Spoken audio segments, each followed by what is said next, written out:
Hey everybody, it's Rebecca Johnson of Supergirl Radio here. We're going to get started in a few minutes. Just want to let y'all know. So I've been having some camera issues with StreamYard the past couple of weeks, and I think it's been fixed. I think StreamYard, the web program that we've been using for the live streams, I think has been tinkering with some things. So it seems like it's okay now. So if I turn magenta at any point, which was the problem I was having. If I turn magenta, please let me know in the chat. I'm just putting that out there. Let me know if there are any problems. But it looks like it's okay now. It looks like it's back to normal.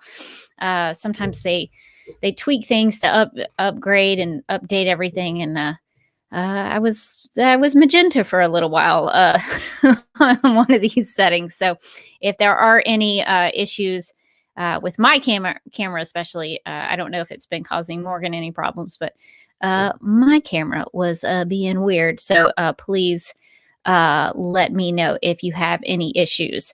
If you have any questions, please let us know. If you have any thoughts, please share your thoughts about the episode.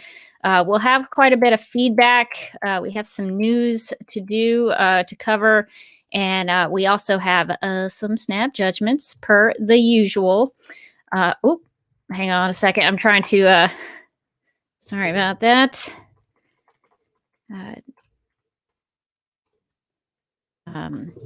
Trying to get Morgan in here. Not quite happening tonight. All right. So, all right. I think we're gonna officially get started here in a second. Sorry about that. Let's see. Laura says if you, pulled it down. If you turn magenta, we will just call it your Vision cosplay. Yeah, I mean, that's kind of what it looks like, but it was like the whole screen turned magenta. So I was like, that's a problem. I feel like that's not right. It's not the way it's supposed to do. But yeah, so we'll get it started here officially in a few minutes. I'm trying to think what else I need to communicate. If there's anything else going on, there will be a birthday celebration tonight, but we're probably going to do that before feedback. So if you have any cupcakes, sweets, things like that going around, we will be celebrating Supergirl's birthday, which is interesting. Because this is the second live stream now, 2 years in a row, that we've done live streams on Supergirl's birthday. Last year, though, it was unfortunate. It was the day that the Supergirl TV series was announced as being as ending, maybe not being canceled, but that it was ending. So this time around, though, we don't have any bad news, I guess, to share on Supergirl's birthday. All right, so it looks like Morgan is here. Hello. Okay, good. Got her in. Okay, good. Sorry about the issues. I was explaining to the chat that StreamYard seems to have fixed my camera issues, which was turning me magenta. Ooh, fancy. So, I mean, I guess I could have done the live streams all in a magenta screen. Ooh, that seems like that gorgeous. That probably would have been a little distracting. So I chose not to use that setting. But I guess we both had some StreamYard issues. I couldn't get in. You were magenta. I mean, things happen. This is what happens with a live stream. So yeah. All right. So we will go ahead and get started when I can find the intro, and we'll get started talking about the episode.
Noyce, and you're listening to Supergirl Radio.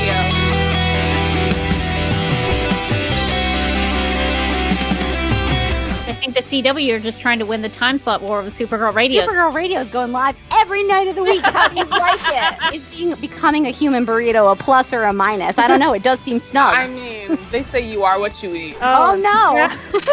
So I do a podcast called Supergirl Radio, and one of our segments is Lena Luthor, Boardroom or Ballroom, because really? She looks like a boss in this coat.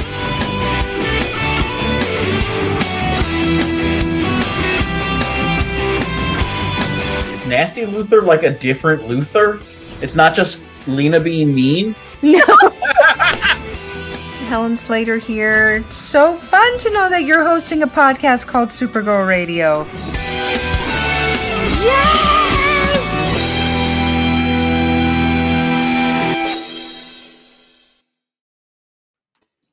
Welcome to Supergirl Radio, your source for all things related to the CW Supergirl TV series and the character of Kara Zor-El. My name is Rebecca Johnson. I'm Morgan Glennon.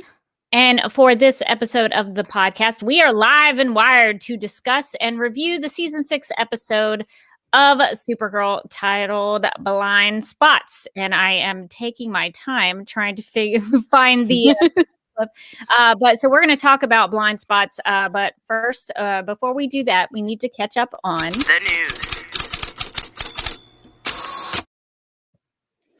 All right, so unfortunately, we have some sad news to start with for this episode. According to TVLine.com, quote, actor Willie Garson, known for playing Stanford on Sex and the City and Mozzie on White Collar, has died at the age of 57, reportedly after a battle with cancer.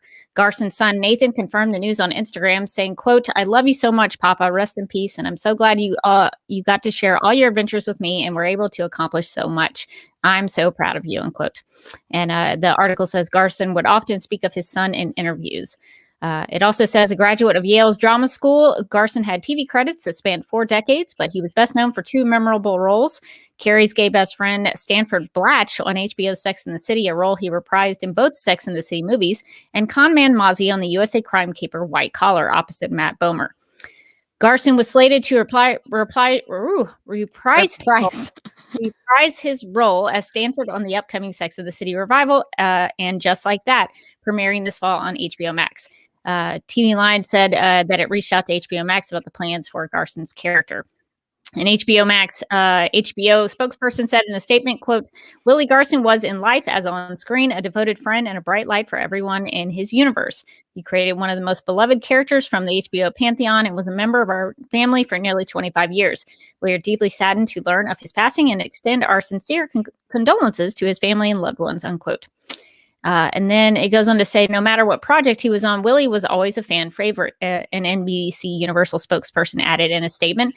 Nowhere was that more true than on White Collar, where he took the character of Mozzie, an outcast conspiracy theorist, and made him lovable to the core. I would have loved him anyway, an outcast conspiracy theorist. That sounds right.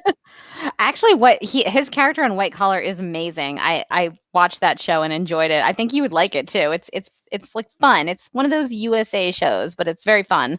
Yeah, I would have enjoyed a conspiracy theorist. And my apologies if my audio was weird earlier. I did not check my audio settings. So magenta video camera and not the correct audio setting. My apologies. It should be better now. The article goes on to say, and finishes off saying, Garson's acting career started in the 1980s with appearances on Family Ties, Cheers, and Mr. Belvedere, and continued through the 90s with roles on Boy Meets World, The X-Files, and NYPD Blue. He was a main cast member on the short-lived HBO series John from Cincinnati, and later recurred as Gerard Hirsch on CBS's Hawaii Five-0, reprising the role in a 2019 episode of Magnum P.I. His most recent TV credits were episodes of Big Mouth and Supergirl that aired last year, unquote. And so that's why we are talking about Willie Garson for this episode of Supergirl Radio, because he did appear on Supergirl. He played Supergirl's or Kara Danvers' biggest fan. He loved Kara Danvers's articles at Catco. I think he was probably the only person who read her articles. So he really loved. He read all of her 1 to 2 articles that she's done. So he was really good on the show, and so it's very very sad news. But we wanted to cover that here on Supergirl Radio because he had been part of the show. And he had a very extensive career. He had a lot of accomplishments through his filmography, and he seemed to have some pretty well-known characters that were pretty beloved. So I'm definitely going to have to check out his Outcast Conspiracy Theorist. That does sound interesting. Yeah, he was great on White Collar. I mean, I saw him originally on Sex and the City, where he was great. But White Collar, I feel like, is like such a fun show, and his character is so like fun and like unique and really, really out there and funny. And the way that he like played off of Matt Bomer was also really great. It's so sad because he was such a talented actor. You'd see him pop up. I would always see him pop up and stuff because I knew him from Sex and the City and go like, Sanford! So he was definitely one of those like, just like beloved character actors who would like pop up and just make something better just by like being in it. So sad. Very sad. Well, we just wanted to recognize his life and his accomplishments here on Supergirl Radio, and just wanted to let everybody know that had happened. Well, there's no good segue from that bit of news into another section. So I guess from here, we'll just go into talking about the episode of Supergirl that aired this week. It was an episode titled Blind Spots, and here is the official description. It says, quote, Kelly is horrified when the Ormfield building implodes, injuring many in the community, including Joey. However, her horror quickly turns to frustration when she realizes that the hospital is overwhelmed, people are getting sicker, and no one is coming to help, including Supergirl, who is busy fighting Nixley. Knowing that she can make a difference, Kelly embraces her power and fully steps into her role as Guardian. Joined by Supergirl, Alex Indiggle, guest star David Ramsey, and team, Guardian leads the way to restoring justice to the fallen community, unquote.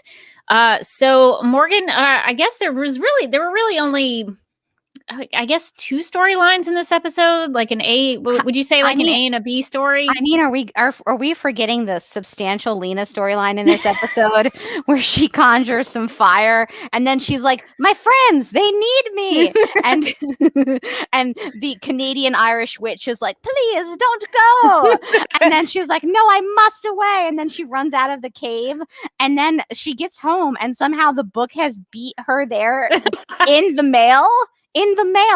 So it only leads me to believe that it was either magic there, or maybe the Canadian postal system is magic. So I think we basically just covered Lena's storyline right there. I think that's crack that wide open. That's basically all there was to that. We did get to see Lena practicing some magic, and then getting a book in the mail of I guess magical spells, something like that. So yeah, I guess that was the only other storyline that was going on in this episode. Is that fair to say? Do you think really only two stories? Yeah.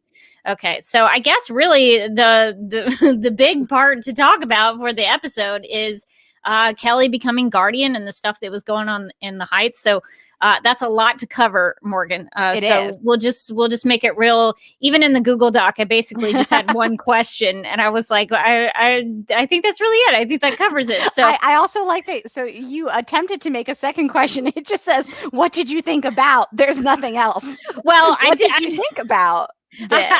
I didn't have time to finish it, but really there's nothing else to think about.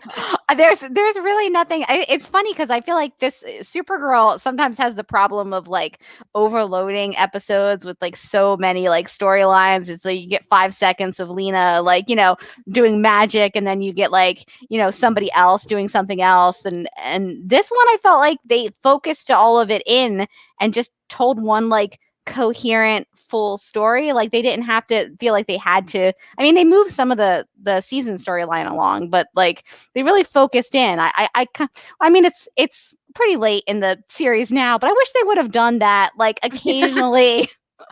Some other times. Like I feel like we've been asking for these kind of episodes, like, why don't you do one like that's like more focused on this or focused on that, or a day in the life of like Kara. And it was nice to get the the on the ground with Kelly. I think that was an interesting change, because usually these episodes have like 25 storylines and you get like 5 seconds of screen time and you're like, okay, off to the next thing. Nia's in the dream world. And you're like, wait, what? What? Should we go back to her? Yeah, I guess it was a little bit of a departure from the writing formula that's usually done on the show, and it's also been part of I would say maybe like a 3-episode arc, Yeah. 3 or 4, I guess. Since you came back, I think it's been kind of, well, I would say 3 episodes because I don't think Welcome Back Carl was really part of that. So I don't think so. I But would they all guess blend it because I had to watch 3 in a row. So they've all become 1 episode to me. Yeah. Yeah, but it's like, oh, imagine if you didn't just like drop things, randomly, and you just kind of stuck with it and told coherent storylines. Then when you got to like your emotional payoff, like this episode, it really feels like, oh yeah, like I really connect it to Kelly's journey because like they spread it out through separate episodes instead of like the way that they did it with poor James, which was like, my camera must become Guardian. I was like, what? How are those things even related? So I guess just to put it out there, since there's a lot to talk about, Morgan, what do you want to talk about with this episode? Ooh, I feel like there's so much since to talk about. Since I didn't write questions, I'm gonna have you ask questions. I feel like there's so much to talk about in this one. I think maybe we start with her Guardian stuff, like her debut as Guardian. I really liked it. I feel like they have been building up to it organically. Like we already knew she was going to become Guardian. Basically in another episode, she was like, you know what? I think I'm going to do this Guardian. I think I'm going to do this crazy Guardian thing. Let's give it a shot. And then we saw her training with Alex. So her, combat skills didn't come out of nowhere. It's just like, yeah, James totally knows how to do this. It's like, okay. And I think, her connection to the kids, through their social work job, and then this whole story about the Ohrenfeld, and then all of that. I think the way that they sort of layered it in was really good, and I hate to say I'm like not used to it, but like sometimes Supergirl just like plucks a story out of nowhere and then they just leave it, and it felt like in some ways that this episode was kind of a critique of that kind of storytelling, which is funny when you think about that Ozzy wrote it. Like she's like, I'm tired of these storylines that just kind of drop off to nowhere. Like whatever happened to those people over there? It's like, well, their house prices are terrible now. But I thought it was an interesting perspective on like the people on the ground, where like when Supergirl shoots off into the air and goes to save the day, like what happens to those people on the ground? And we got a little bit of it in season 4 when they did like the like Agent Liberty Day in the Life, where they flashed back and it was just like his house getting pancaked every May. But I think like more of that, living in national cities got to just be terrible. And I thought that it was, really meaningful that they like got to the on the ground people, and it was kind of like, while you're up there fighting supervillains and dragons and giant cats and stuff like that, the people on the ground are have to rebuild. And I thought that was an interesting way to see it, and it kind of made me, the Guardian thing, I think for the most part made me a little sad at like a missed opportunity. Like the way that they connected Kelly's Guardian to like the community and like the on the ground, and the way that they kind of presented it, like, well, yes, Supergirl, you need to be up there fighting the supervillains and the Kryptonian witches and all of that. Like, well, I can't do that, but like it would be good to have a ground level hero who can like really help address the problems of like the community and like make a difference down here.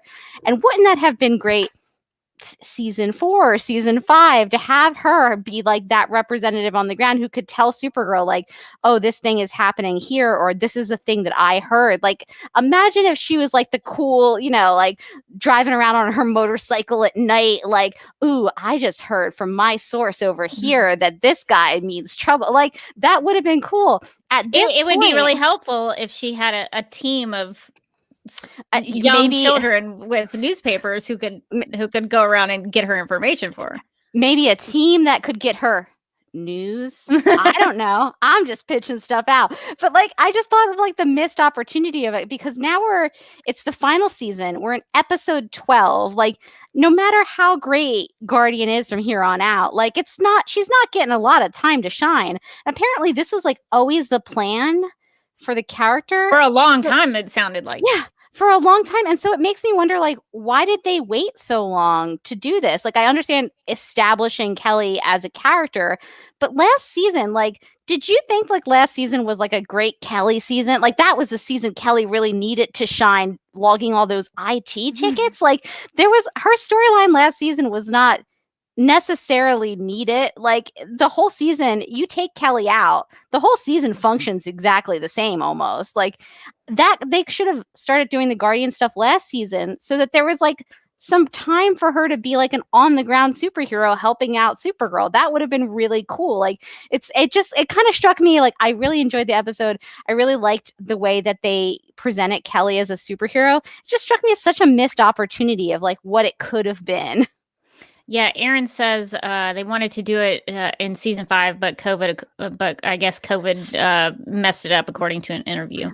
So I don't buy that because COVID only messed up like their last episodes. Yeah, the last part of the season. Yeah, and it's not like Kelly was really needed for all those IT tickets. Like the tenuous like connection between their like technology and like using it for like psychological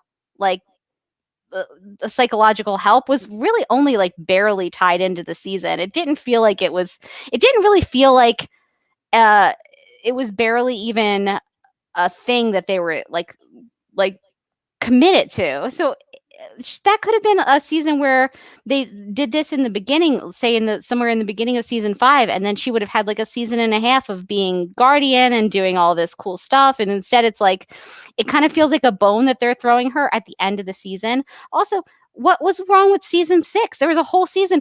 Melissa Benoist couldn't be in half of it. Like, why not start this journey for Kelly, like, in the first half of the season when they had to keep on thinking of excuses to like, you know, when Supergirl was in the Phantom Zone. What a perfect opportunity for there to be a new hero when Supergirl is not there. But they never even explored the fact that like Supergirl being in the Phantom Zone means that Supergirl's not in National City and that could be a problem. It was just like everybody was just like, oh well, gotta find Supergirl. It wasn't like you didn't see like Magan's out there patrolling. So that's well, no one's even brought her back. No one's even brought her in. No one's even said, Magan, listen, you can stop patrolling.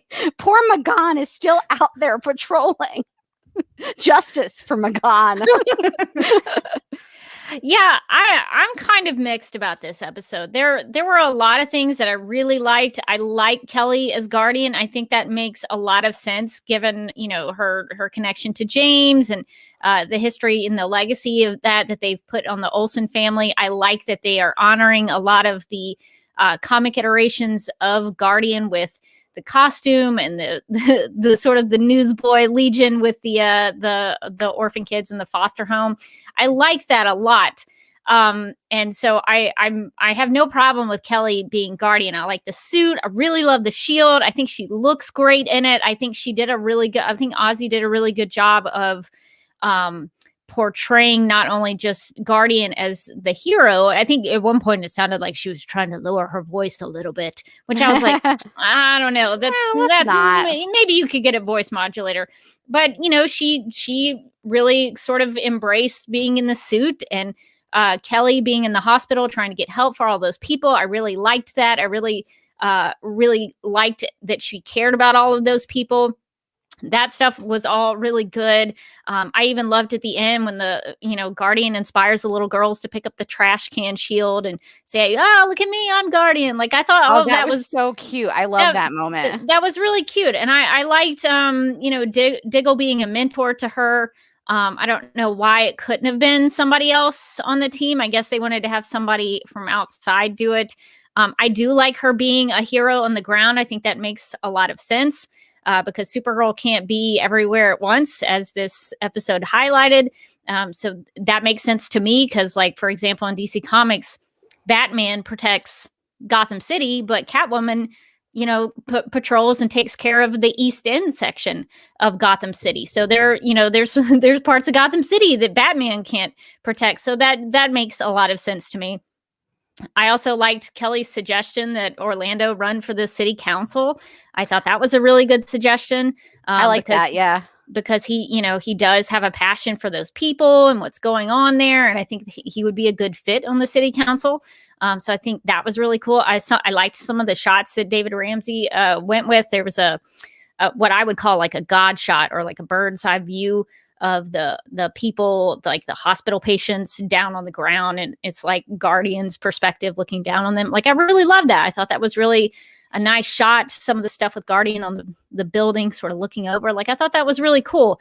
So there were a lot of things that I liked about this episode, but I did have some issues with it. And is that okay to talk about? I think so. It's okay. What we're here for. It's what we're doing this lime stream for. I mean, I just called it a lime stream. It could be a lime stream if we really wanted. Just get out those limes. Because I hate to like say anything negative because Ozzy's so passionate about this episode.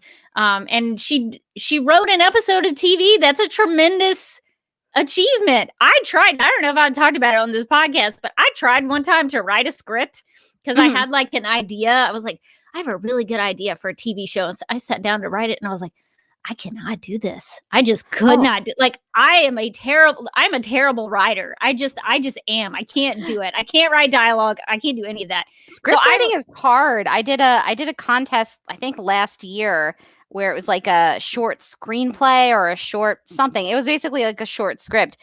Man, it's tough. It's tough. Like it seems like it should be easier because you're mostly just writing dialogue, but it is not easier. Let me tell you, it's not easier. No, writing dialogue is what trips me up. I could probably write you a story. Like I can do big picture things, but I cannot. Dialogue is so tough. So I respect anybody who actually writes a script and finishes it. So no matter what the quality is, like you sat down and wrote a script. That's better than me. So I am not coming down on anybody from that perspective. Like I respect that a whole lot. And it sounds like Ozzy had the luxury of having a lot of creative freedom in doing this episode, which is not afforded to a lot of people. So that's something to be noted as well. So I think a lot of that is really cool that she got the chance to tell a story she was passionate about and that she had a perspective on. So I'm not, putting down any of those things. Those things I really respect. So I don't want it to seem like I'm cutting any of that down because I really like Ozzy Tesfaye as a human being. She's very She's cool. Great. She did an Instagram live yesterday with like all these fans. She just brought all these fans and it was like the coolest thing. I like when she was like, okay, do you want to take a selfie like on the live? And everybody was just screenshotting. So then there would just be like a couple seconds of them both smiling like, as the fan screenshot. It was really cute. But that's a cool thing for her to have done. So I think what she did and what she accomplished is great on that perspective. I have said on the podcast before that I am not a big fan of these, I would say, agenda-driven episodes, these topical episodes. I'm not a fan of them. I don't think the show does them very well. And I personally do not think the show did it well this week either. I don't think I hate to say this because I like Ozzy so much, but I don't think it was written very well. I had a problem with, and I've talked about this all the time, when you repeat words over and over and over again, it drives me bananas when they have like a word of the week. The word of the week this Rebecca, week. were you tired? Were you exhausted? Were you exhausted? I was so really tired. I was so tired. I mean, I will say, and again, like the same disclaimer for me. We talked to Ozzy last week, and it was lovely. Or this week, I don't know what time is anymore. It was last week. Please days ago. I think it was last week. Yeah, last Thursday, I think it was. Yeah. And she was lovely, and she does so much to promote the show, much more than the CW does. Much more. If we're yes. being honest. And I will say, from my perspective, the writing on this episode, she nailed Kelly and like really made me like feel for the character and understand the character. And I feel like the writers honestly have gone back and forth and like understanding who Kelly is and like what her function is on the show. And like Ozzy did not have a question. She knows exactly who Kelly is. And I, after coming out of that episode, was like, oh, I think I know Kelly now. I think I understand 2 seasons on. I think I finally get Kelly. Like finally they're like investing some time and effort into this character and like building her up. That said, there was one line where I don't know if it was Diggle, or Kelly, where they said like, I'm tired, I'm exhausted, I'm tired, like 3 times. And I was like, well, usually you say like one thing and then you like maybe a different kind of word that would say the same thing, not the exact same word. Like those 2 things are synonyms. Like you can't. Yeah, I got tired of them saying I'm tired. It was kind of driving me bananas. And so that kind of thing, to me, it always seems like nobody read it out loud. Nobody went through like an edit process. It just always comes across to me like they wrote a draft and they were like, perfect. Let's go with this. This is the one. That's what I felt. I felt like the editing process kind of let down the episode in some ways, because I also I caught, the repetition in this episode was a little bit like it felt like a first draft. It like a good first draft, but like a first draft, like usually you would go back in there and you would kind of winnow it down. And like, there were a couple of conversations that felt like the same conversation I had just heard like 5 minutes ago. Yeah, so on that part, I didn't think I think the story, like they had a story that they were telling and they told it in a complete way. I think that, they had the hospital situation at the beginning and then they resolved it by the end. And so I think that was done well. They had a story and it wasn't like by the end of it, you were like, but the thing at the beginning, you didn't get there. Like they got there. They went from point A to point B. And so that was a complete story. But in terms of the actual writing of it, I didn't think was very strong, in my opinion. And there were some scenes and some moments that I thought were very good. Like that scene at the end between her and Alex was really good. In terms of like their performance was great. That scene where she goes out into the hallway and she calls James and she starts crying because she's like, I don't know what to do and I'm already overwhelmed and like, how did you do this? Like that was so relatable. And I think you can kind of understand, like, I took on this mantle and it's so much more hard. It's so much harder than I thought it was going to be. And like, how did you do it? Like, that was like, to me, I really relate it to that moment. I relate it to the moment at the end where she's like upset and Alex wants to help. And I thought that was all, like there were some strong individual scenes, but within even some of those like really strong scenes of like her talking to Diggle or her talking to Alex or her talking to Kara, there was like a lot of repetition, which was like, I just kind of wish it had gotten a second pass, basically, and to just kind of tighten everything up. Yeah, I think some of those performances were really strong, especially coming from Ozzy. I thought a lot of those scenes where she had to really dig into those emotional moments for Kelly, I thought that was really strong. But yeah, I wasn't crazy about the dialogue. And I also, like, I think one of my biggest gripes was the out of character moments. I thought that happened throughout this episode. And I understand why some of this was done, because they needed to get Kelly to the premise of the episode was that nobody was hearing her, nobody was listening to her, and she couldn't get them to help her with the situation in the Heights. And so they had to write the other characters in such a way where they would dismiss her or they would not be caring about those people. And I just thought that was really unfair to the other characters. And I understand that they wanted to give the Super Friends flaws, and I don't mind that. But I also felt like it was sort of tearing those characters down in order to prop Kelly up a little. And I wasn't a big fan of that. And especially when it came to Kara, there were some lines in there that really, and maybe it's because I take it personally because I'm such a big Kara fan, not even just like because we do a podcast about Supergirl, but because Melissa's characterization on the show has been so impactful for me personally that hearing some of the things that Kelly said to her. And again, I understand why these things were said, but she basically sort of dismissed. There were two things that I had issues with the way Kelly was talking to Kara. Number one, she sort of dismissed what Supergirl does and the actions of Supergirl. She was like, "Oh, you just fight supervillains." that's your thing. Whatever. That's the thing you do. And I was like, really? Is that all Supergirl does? For 6 seasons of the show, am I to believe that the only good purpose of Supergirl is to fight supervillains? What about all those people she's impacted? What about all those people that she remembers? She remembers every person she saves. She talked about how, like, when she looks at the city at night, she thinks about those people. And I thought that was so dismissive and disrespectful to the character of Supergirl that it almost came across like Supergirl didn't care about anybody. That Supergirl never cared about anybody. The only good thing that Supergirl ever does is fight supervillains.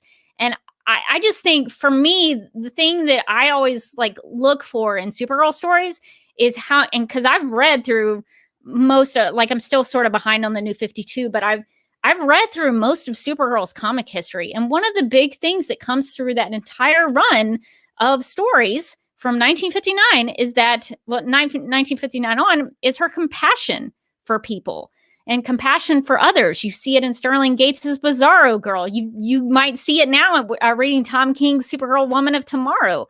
And those are the things that I think are really essential to the character of Supergirl. And so for me to hear Kelly say that, and I know why it was said. I know that she's trying to show Supergirl, like, you're too busy and you don't see these things. This is your blind spot. I understand that. But to me, that felt like she didn't appreciate, because Kelly's only been with the Super Friends for what? A couple of episodes? She just found out that Kara was Supergirl a couple of episodes ago. Well, this would have been an important reason to show her actually finding out. That would have been great, wouldn't it? Yeah, it would have. Still mad about that. Yeah, and so to me, it was kind of like throwing away like the previous 5 seasons of the show and the things that Supergirl's gone through and the things that Supergirl's done, and just dismissed it, and just to say, oh, well, all she does is fight supervillains. She doesn't actually care about anybody. And I was like, ooh, I don't know how to think about that. And then there was another part that Kelly says, and I'll try to see if I can get the actual quote so I don't put any words into Kelly's mouth, but there was a moment about trauma, and she said, this is Kelly talking to Supergirl. She says, "I've pushed down so much trauma that the Heights has brought up. I've pushed it down and smiled and stayed friendly and stayed positive, even when it didn't feel right. And even when people's lives were being discarded, you push it down and you keep going. And over time, that gets exhausting. Word of the day, ding, ding. You may not get it, but I need you to understand that it exists." And I could not get over that. Like, I'm still trying to figure out what I think about that, because I understand that there's a certain kind of trauma that Kelly is speaking to in that speech. But we spent the first half of this season with Kara in the Phantom Zone, where she is being physically, mentally, and emotionally tortured by phantoms to make her relive the moment where she sees her friends and family murdered in front of her by a character, by a villain who almost killed her too. And to have Kelly tell her, you don't understand trauma. I couldn't get over that. So I think to defend Kelly in that moment, I think she was more saying, you don't understand like the specific kind of trauma that I've been dealing with. Like, you don't understand, like I've been pushing it down and saying it's okay. And so you don't understand what I've been going through. I didn't really read it as more as her saying, like, you don't understand trauma, big T in general, because clearly Supergirl does. Her whole planet blew up. So yeah, and she was stuck in the Phantom Zone in that pod by herself as a young girl for many, many years. We're not real sure because they keep changing the continuity of the show. So I don't really know how long she was in that pod. Some 10 years, 30 years. We're not real sure. But you know, and there's the whole thing of like her being put in her mother's, you know, metaphorical shoes to have to say goodbye to Mon-El and all that kind of stuff, and thinking that she had killed him. You know, there are so many things that I think I would have been okay. And this is a reason why I wish somebody had gone through and like did an editing pass on it. Like did you know, somebody else look at it. Because I think for me, what would have helped in one of those scenes, maybe at the end, like that last scene with Supergirl and Kelly, if Kelly had at least acknowledged, like, I might have my blind spots too. Like, I see what you do for the city, and I understand that, you have things that you've been through too. Like, I wish they had more so come together on that, because these are two characters who have experienced some trauma, and Kelly knows how to talk to people about trauma. She's a trauma specialist. So I just wish there had been something that connected them that way. Like, to me, the better writing choice would have been to connect them over that trauma, for Kelly to acknowledge that Supergirl had been in the Phantoms. I mean, the Phantoms, we were told that was awful for Kara. We were told that was so awful that she needed rescuing by going back in time to get her DNA. We were told it was so awful that she needed that. So I guess for me, I think it would have been better writing wise to me, and character wise, for that to have been acknowledged, because it doesn't seem like Kelly even. Does she even know about Kara's stuff, like past? That's a good point, and I see that Laura pointed this out in the chat. She says Kara hasn't talked about that with or in the presence of Kelly, which is, I think, another reason why. And then I hit another button, but I think that's another reason why it would have been great to have Kelly learn the secret and be brought into the Super Friends as like a more formal thing, because I can kind of write it off because Kelly is kind of new to the Super Friends, and she's kind of new to Kara being Supergirl. Apparently she didn't know this whole time, and it's one of those things where, like, we don't know we don't know how much Kelly knows about what Supergirl does, or if because she's kind of new to it, she doesn't really understand it. It's tough because they left so much of that story like on off Screensville. That happened all off Screensville. And I don't know, I don't know how involved Kelly is, how much Kelly knows. I don't know, because it's pretty new. I think she learned the secret earlier this season, in the beginning of the season. Yeah, it was pretty end early of last on. Season? No, I think it was this season. It was a long time ago now. It was so long ago is when Kelly learned that secret, and yet so soon, like not long enough. So I guess I could kind of write off that's like she's kind of new, and she doesn't really know how involved Kara is. She's really seeing Kara go up against these big bad guys and not be so much on the ground. And like, again, that's also, the storytelling has been more that. Like, I think we're constantly like, I would love to see Kara, a day in the life of Kara, or like Kara helping people, in their daily lives. That's what we've been pitching for years. For years, I've said I wanted Kara in a story where she connected with like a small child or somebody personally in a personal way.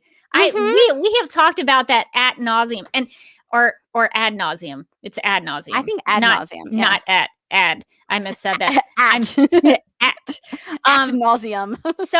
So yeah, I think a lot of the disservice, and I'm sorry for cutting you off. Did I? No, you didn't. So I think, that's kind of on the writing of the show, is that they've never seemed, at least within the last couple of seasons, I shouldn't say never, but just within the last couple of seasons, they've been it seems to me that they've been uninterested in telling those Kara stories, or any Kara story at all. So I guess when Kelly sees that, that's what she sees, because we don't see anything other than Kara and Supergirl fighting supervillains.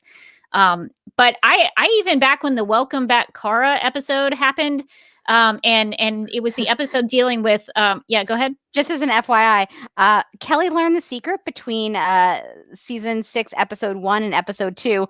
Alex told her off screen, so it hasn't been that long for Kelly as part of the Super Friends. That sounds right. I wanted to say episode 2, but I wasn't quite sure what the period was in there. But yeah, so I think the show has kind of done a disservice to Supergirl that it never told these kinds of stories. And I think it works for Kelly. I think it works for the story that they told. And I think they have done a good job of taking their time with the multiple episode arc and establishing those characters. Like when I saw little Joey in the hospital, my heart was, it was heartbreaking to see him not being able to breathe. Like it was tough to watch. And so I felt for those characters. And I think it was because they earned it throughout the last couple of episodes to have me connected to them. I just think it's also really disappointing for me as a Supergirl fan to be, and I don't mind Kelly having like a Kelly-centric episode where she becomes a superhero. That's not what I'm saying. Like, I think it's awesome. I think Kelly as Guardian is awesome. but it's hard for me in the last season of a show about Supergirl to see Supergirl kind of in my reading of it anyway. Other people I think in the chat and other people on Twitter are disagreeing with me about this. But to me, it seemed like the show was dismissing her as a hero and as a person. And to me, a final season of a show should be celebrating these characters, should be celebrating what they've accomplished, what they've done. And it just feels like nobody cares about Supergirl. And it's so hard for me. Like I'm trying, like every week I get on Supergirl Radio, and it really helps because Morgan, you're so fun to talk to about this. So I get on the live stream and I have a lot of fun talking about it. But in my heart, Rebecca is starving for good Supergirl stories. And so it's been tough for me to like see Supergirl treated this way. And I understand why these scenes happen and this dialogue happened, but it's been tough with 8 episodes of the show to go to see Supergirl being talked about like that. And I almost even I kind of like the idea of them going into Supergirl's like weak spots, like the idea that Supergirl can get like really like razor focused on something and kind of miss the forest for the trees. I think it's interesting when you have your heroes and you layer them in with with humanity, really. Like people are going to make mistakes. People are going to do things that aren't always the exact right thing at the exact right moment. And I thought that's a really cool, powerful story to tell about Supergirl. I think the problem lies in the fact that we just aren't getting a lot of Supergirl stories in Supergirl's final season. We had her in the Phantom Zone, and that was something, but it still didn't feel like she showed up for 5 episodes at the most in those episodes. So it really wasn't a lot. And those, the 10 minutes we got with her could have been like a deep dive exploration into her character, but they weren't really. There was one episode. Welcome Back, Kara was a pretty good exploration of Kara, but that was one episode. Yes, exactly. And so I don't mind looking at different layers of Supergirl and looking at the ways that, she's not always perfect, which I think makes her more relatable. It makes her a better character that she's not always perfect. And I like that when Kelly was like, you're up there, battling the big guys, and down here on the ground, you're not hearing what I'm trying to tell you. You're just kind of walking out. Which is funny to say to a character that has supervision and super hearing, which seems well, she's not using them. She's focused on other things. Sure. It's like John sometimes touches his forehead, but he never uses his psychic abilities for anything. So, but I thought that was kind of a powerful, kind of a powerful way to explore different aspects of Supergirl and the ways that she's not 100% perfect, because I don't want my Supergirl to be perfect, because then she doesn't seem like a person that I could relate to, like a human. And she's an alien, so she's not a human. But I think her humanity is what makes us all like Supergirl, that she makes mistakes and she gets back up and she tries again, she does better. And so I like that she immediately heard Kelly out and was like, okay, you're right. I'm listening. Please tell me. And I thought that was good. And I can totally see the idea in the episode of no one is listening to Kelly. And I like that through line, because I feel like the show didn't listen to Kelly for a long time. The show had no idea what to do with Kelly. Kelly was just off in a corner, working in Obsidian. Why was she working in Obsidian? What did that have to do with any of her experience or jobs? Who knows? Kelly's working in Obsidian, and you're like, well, why? And so to me, it makes sense that she might feel she's new in the Super Friends, and she feels like she's being ignored, and she feels like her voice is not carrying. And so I thought that storyline was really powerful, as kind of her stepping into her power and realizing okay, I can do this. I can be a superhero. I can save the day and do my investigation with Diggle instead if nobody's going to listen to me. And they're going to just go do the exposition off in the corner. I thought that stuff was good. Yeah. But I don't necessarily have a problem with Supergirl not always doing the right thing or making a mistake. I think she made a mistake in this episode, which was a really understandable mistake, which is that she's so focused on Nixley, who's popping up kryptonite dragons and crazy. She's crazy kind of going stuff. after these totems so she can master everything in the Exactly. universe. She's I mean, gonna. it's That's not a gonna real be big deal. that's going to be kind of a big deal down the line. And so I think that it was like an understandable oversight or blind spot that she was really focused on that instead of focused on the Heights community that was really suffering at that point. So I thought that was really understandable. I think that the problem is just that there's not enough Supergirl in the Supergirl show, right? It's like a structural issue with the show, which is not specifically an issue I have with this episode, which is that it's an overall issue. Yeah, if Supergirl was more in this show, it would be fine if, we had a character going, not taking her to task. I don't think Kelly was mean or anything, but saying like, this is a thing that you aren't noticing, or this is a thing that you aren't seeing. But when we have so little Supergirl in the show, I think that's when it kind of starts to feel like, well, come on, this is her show. Yeah, I don't have a problem with Supergirl having a flaw or making a mistake, and it makes sense that if she's so high level, and focused on Nixley, she would miss things. Like that to me makes sense. The things that don't make sense to me are like Andrea Rojas.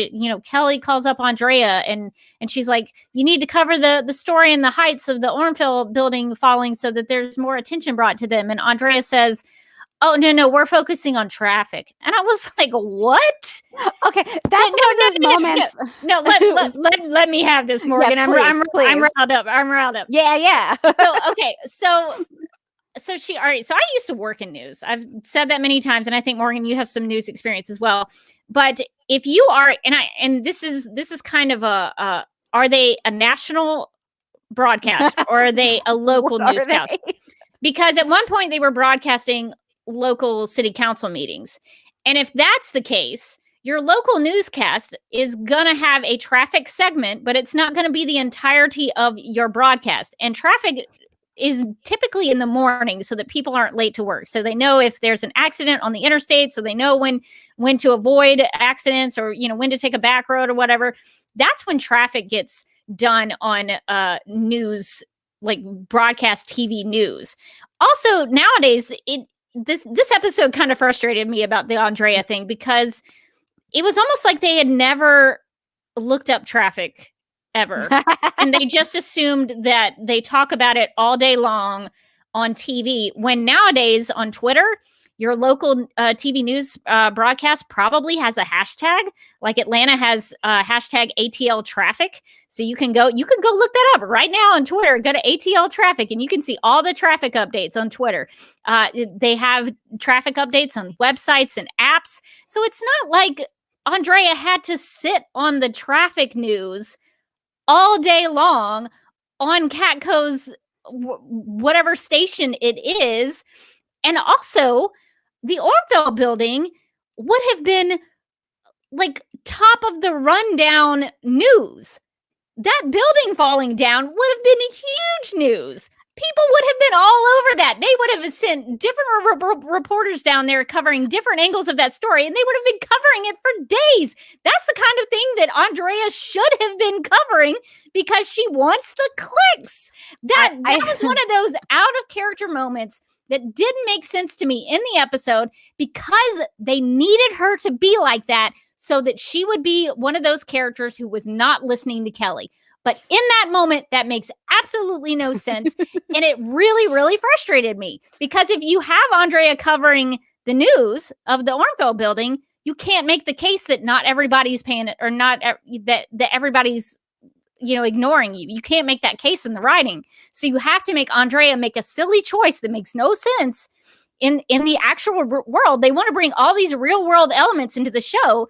And if they do, they have to have a real world traffic situation happening. And I was just like, God, what is that?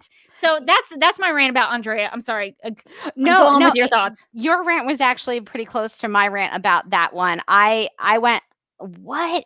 Because I understood what the story was trying to say. It was trying to say that when tragedies like this happen in marginalized communities where people don't put a lot of time and resource, they just think, oh, bad things happen there. And so bad things happening there aren't news, right? I get all of that.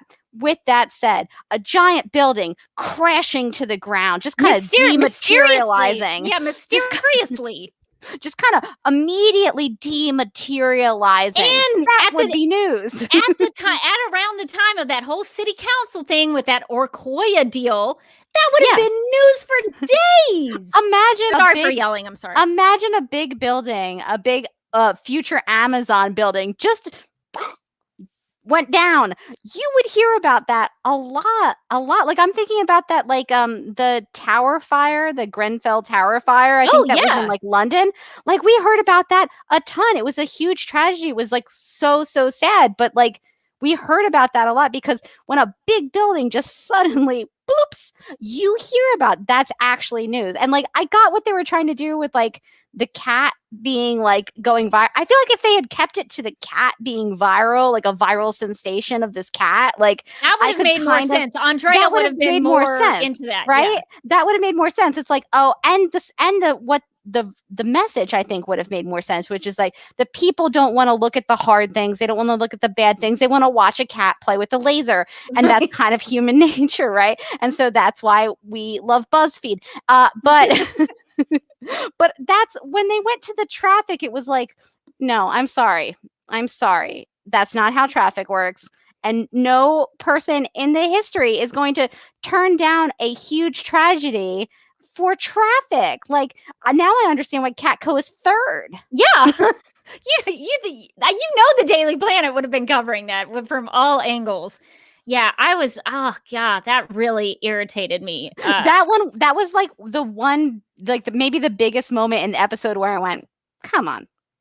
Yeah, you don't think National City like has a Twitter hashtag about traffic? You don't think the people of National City are like, oh, it's a giant cat today, I guess I'm going to take the other interstate? Like the people of National City, I would like to think, have workarounds for traffic.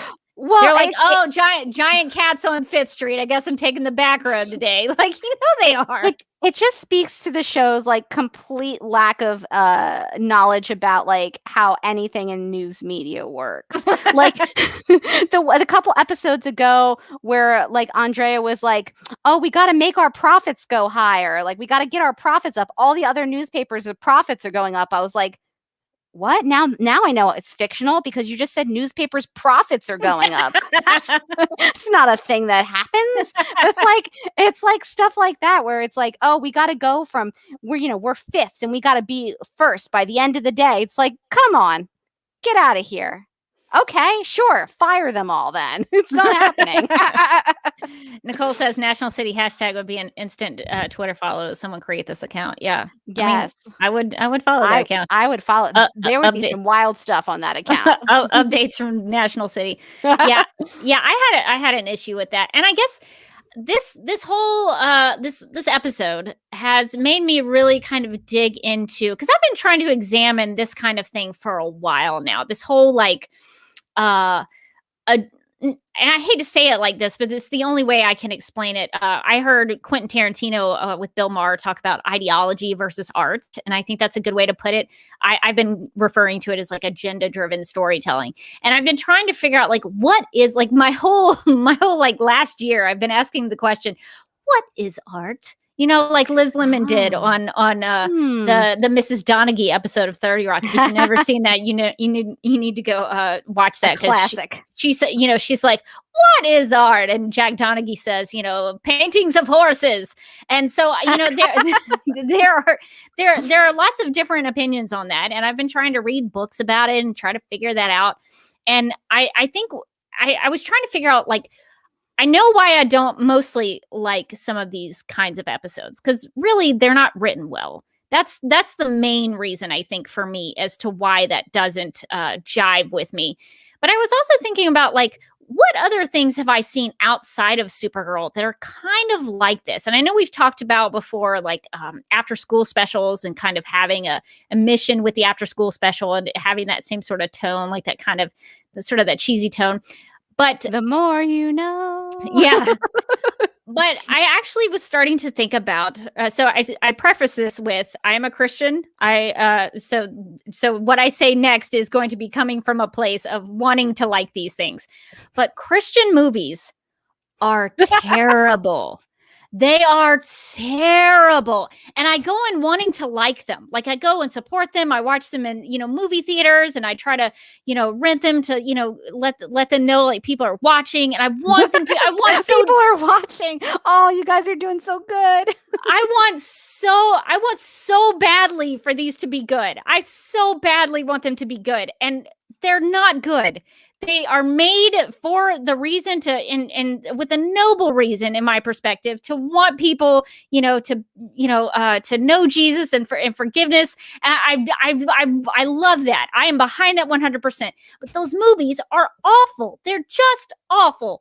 And I was thinking about the comparison to Supergirl, and in some ways, in my opinion, they're the same thing. They have the same premise, where they start from wanting to have a message in there, and they work backwards. And the outcome is not great, in my opinion, because they rely too heavily on the ideology, from Quentin Tarantino's words.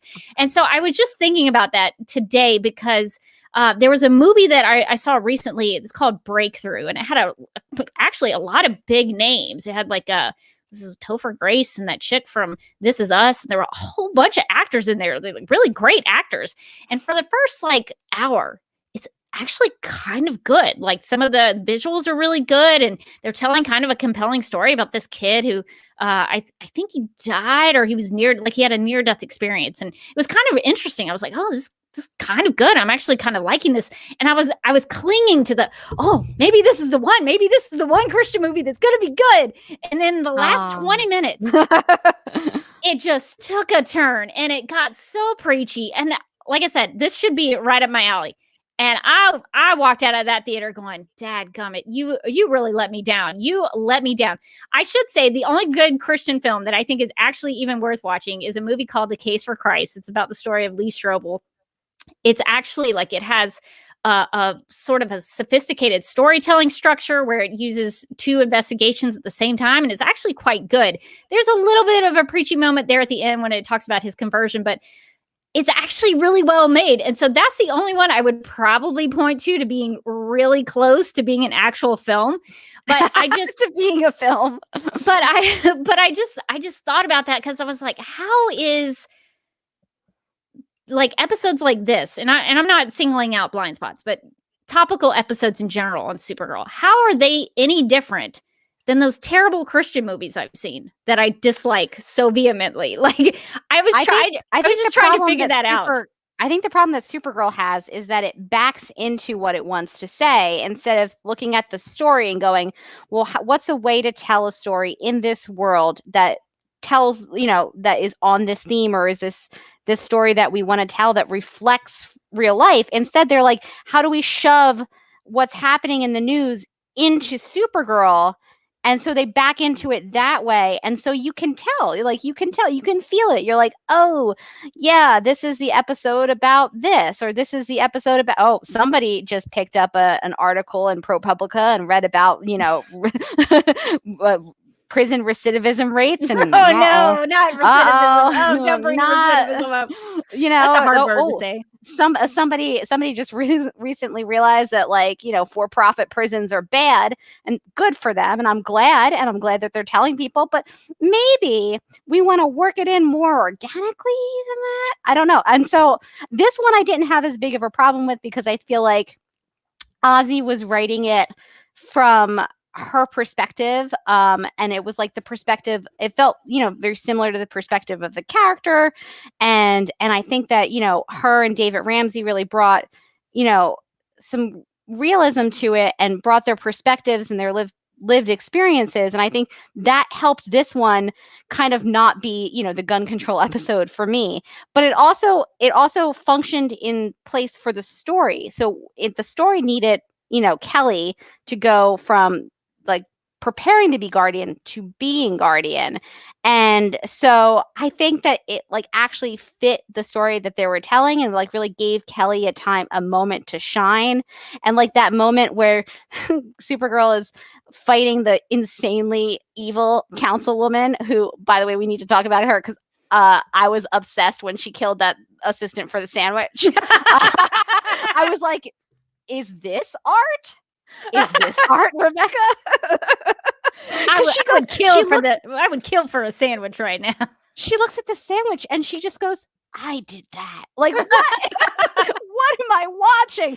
But like at the end, I thought that it was powerful when the power like reflected back on Guardian Shield back to the people of the Heights.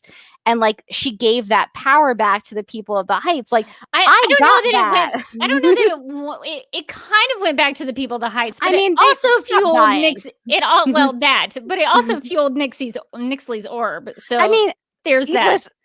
For every good deed, right? No good deed goes unpunished. Am I right? But I thought like that was a powerful moment, and that was a moment that they didn't need to like have Kelly then look at the camera and go, I just gave them their power back, and then wink like I got it. They did have Supergirl say, this power doesn't belong to you.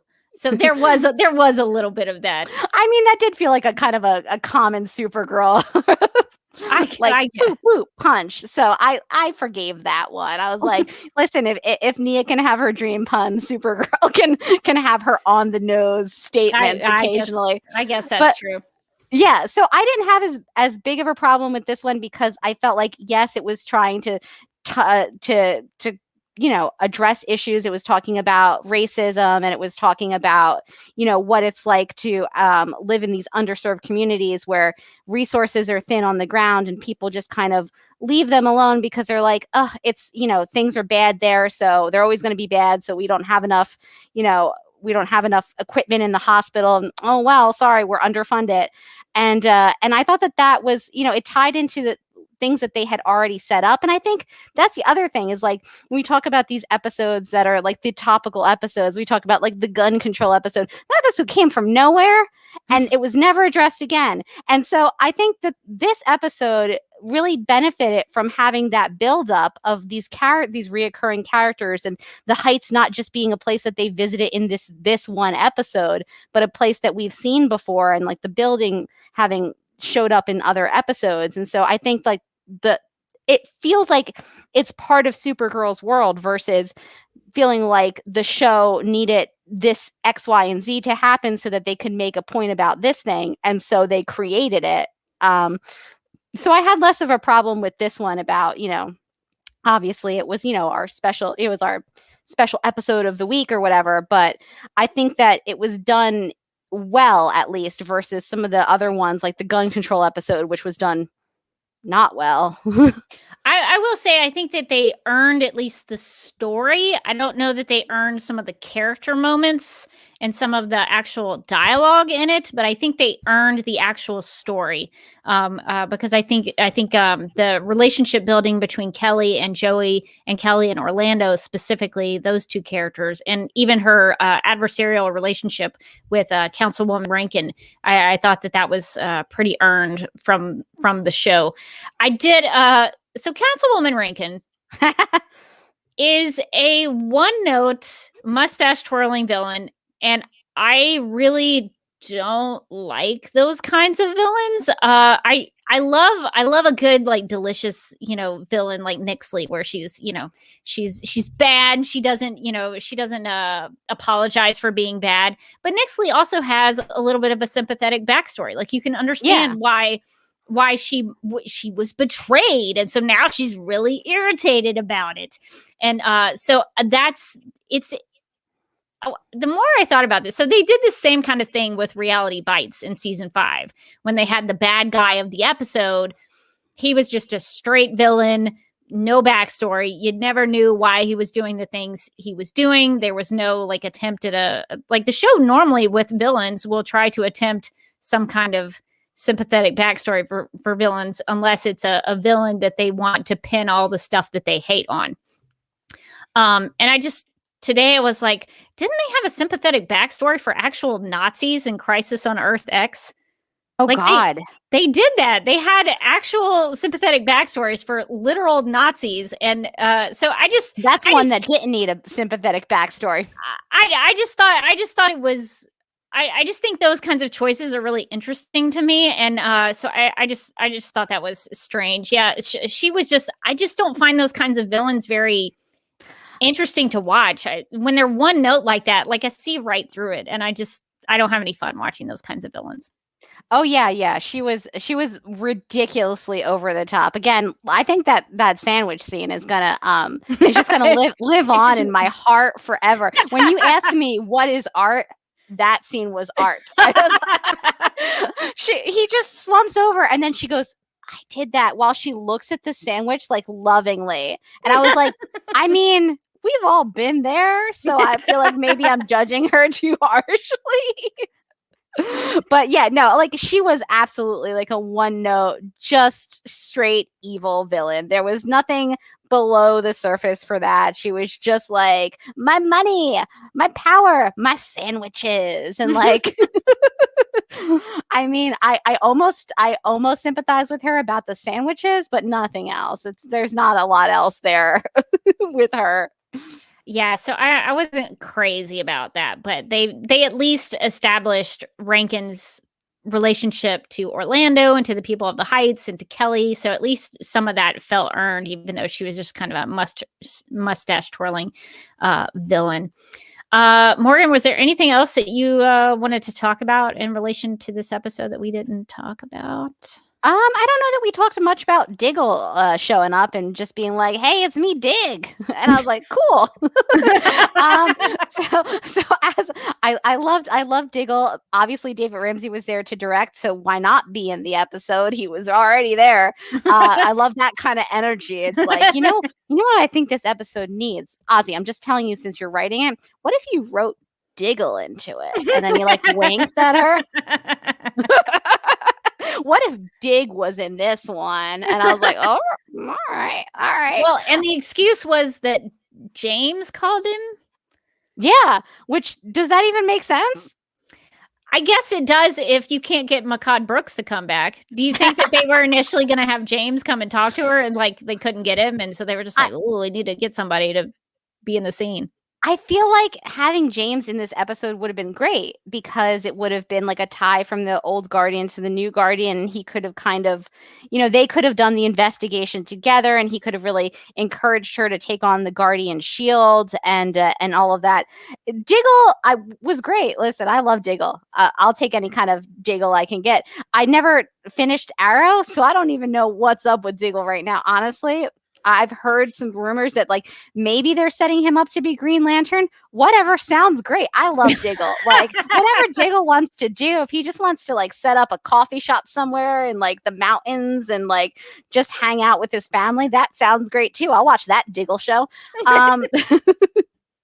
Love me some Diggle. But I had no idea, like I had no context for like what he's been up to lately. He just showed up and they didn't explain it at all. Like for the people who didn't watch Arrow and like had no idea where his story ended, it's just like, oh, Diggle's here. What's he been up to? Not much. Apparently he turned down a pretty sweet job opportunity to stay with the family. What was that job opportunity?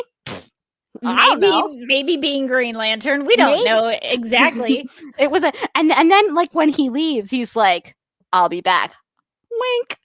like he practically winks directly at the camera. He's like, "Away." I wondered if he was going to because he's had he's apparently had a storyline through a bunch of episodes. So he was on an episode of Superman and Lois. I think he was on The Flash. The chat will have to correct me, but I want to say he was on The Flash as well. So he's had this like little Diggle storyline going through a bunch of these other shows. So I wondered if he's going to show up in the big Flash crossover that's supposed to happen, like the next big crossover. I wonder if he's gonna appear. I like the idea of it being like the Diggle extended universe. Like Diggle is like actually what holds them all together. It's like, oh, Diggle has come to visit you too. Me too, man. In the chat, Electra says Diggle implied that he turned down the Green Lantern ring in this episode, but he mentioned that in the Flash too, and ended up getting some cosmic migraines doing it. So no idea what's going on with Diggle. Seems like Diggle's going to be around. He's going to be going to visit other people. Maybe it's like the Sisterhood of the Traveling Diggle, where he visits every single show. He's like, "Hey, it's me, Diggle." I think that's what he's been doing, actually. I love it. I love it. I like that energy. I hope he just visits them all. I hope we get him on Legends soon. He probably will. He'll probably show up there.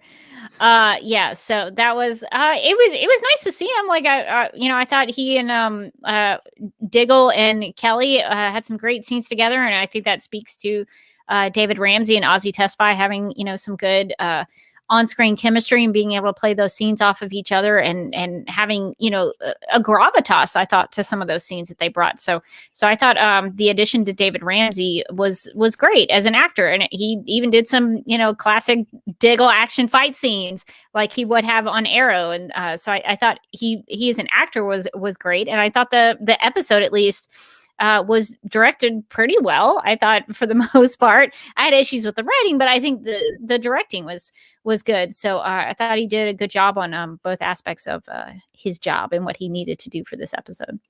Yeah, I really liked the scene with Kelly and Diggle, like kind of bonding and talking about their experiences and like their experiences of racism and things like that.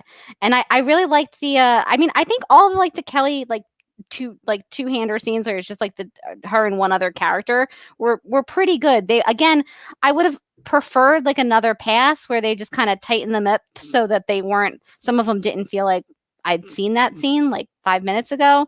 But the scene at the end with her and Alex was really powerful and really well done, and I thought it was really great that they show her like getting ready for bed and just kind of like relaxing, and then they have Alex come in and ask what she can do. And it's just that she's had a hard day and all she needs is for Alex to hold her. And I thought that was a powerful scene, because we've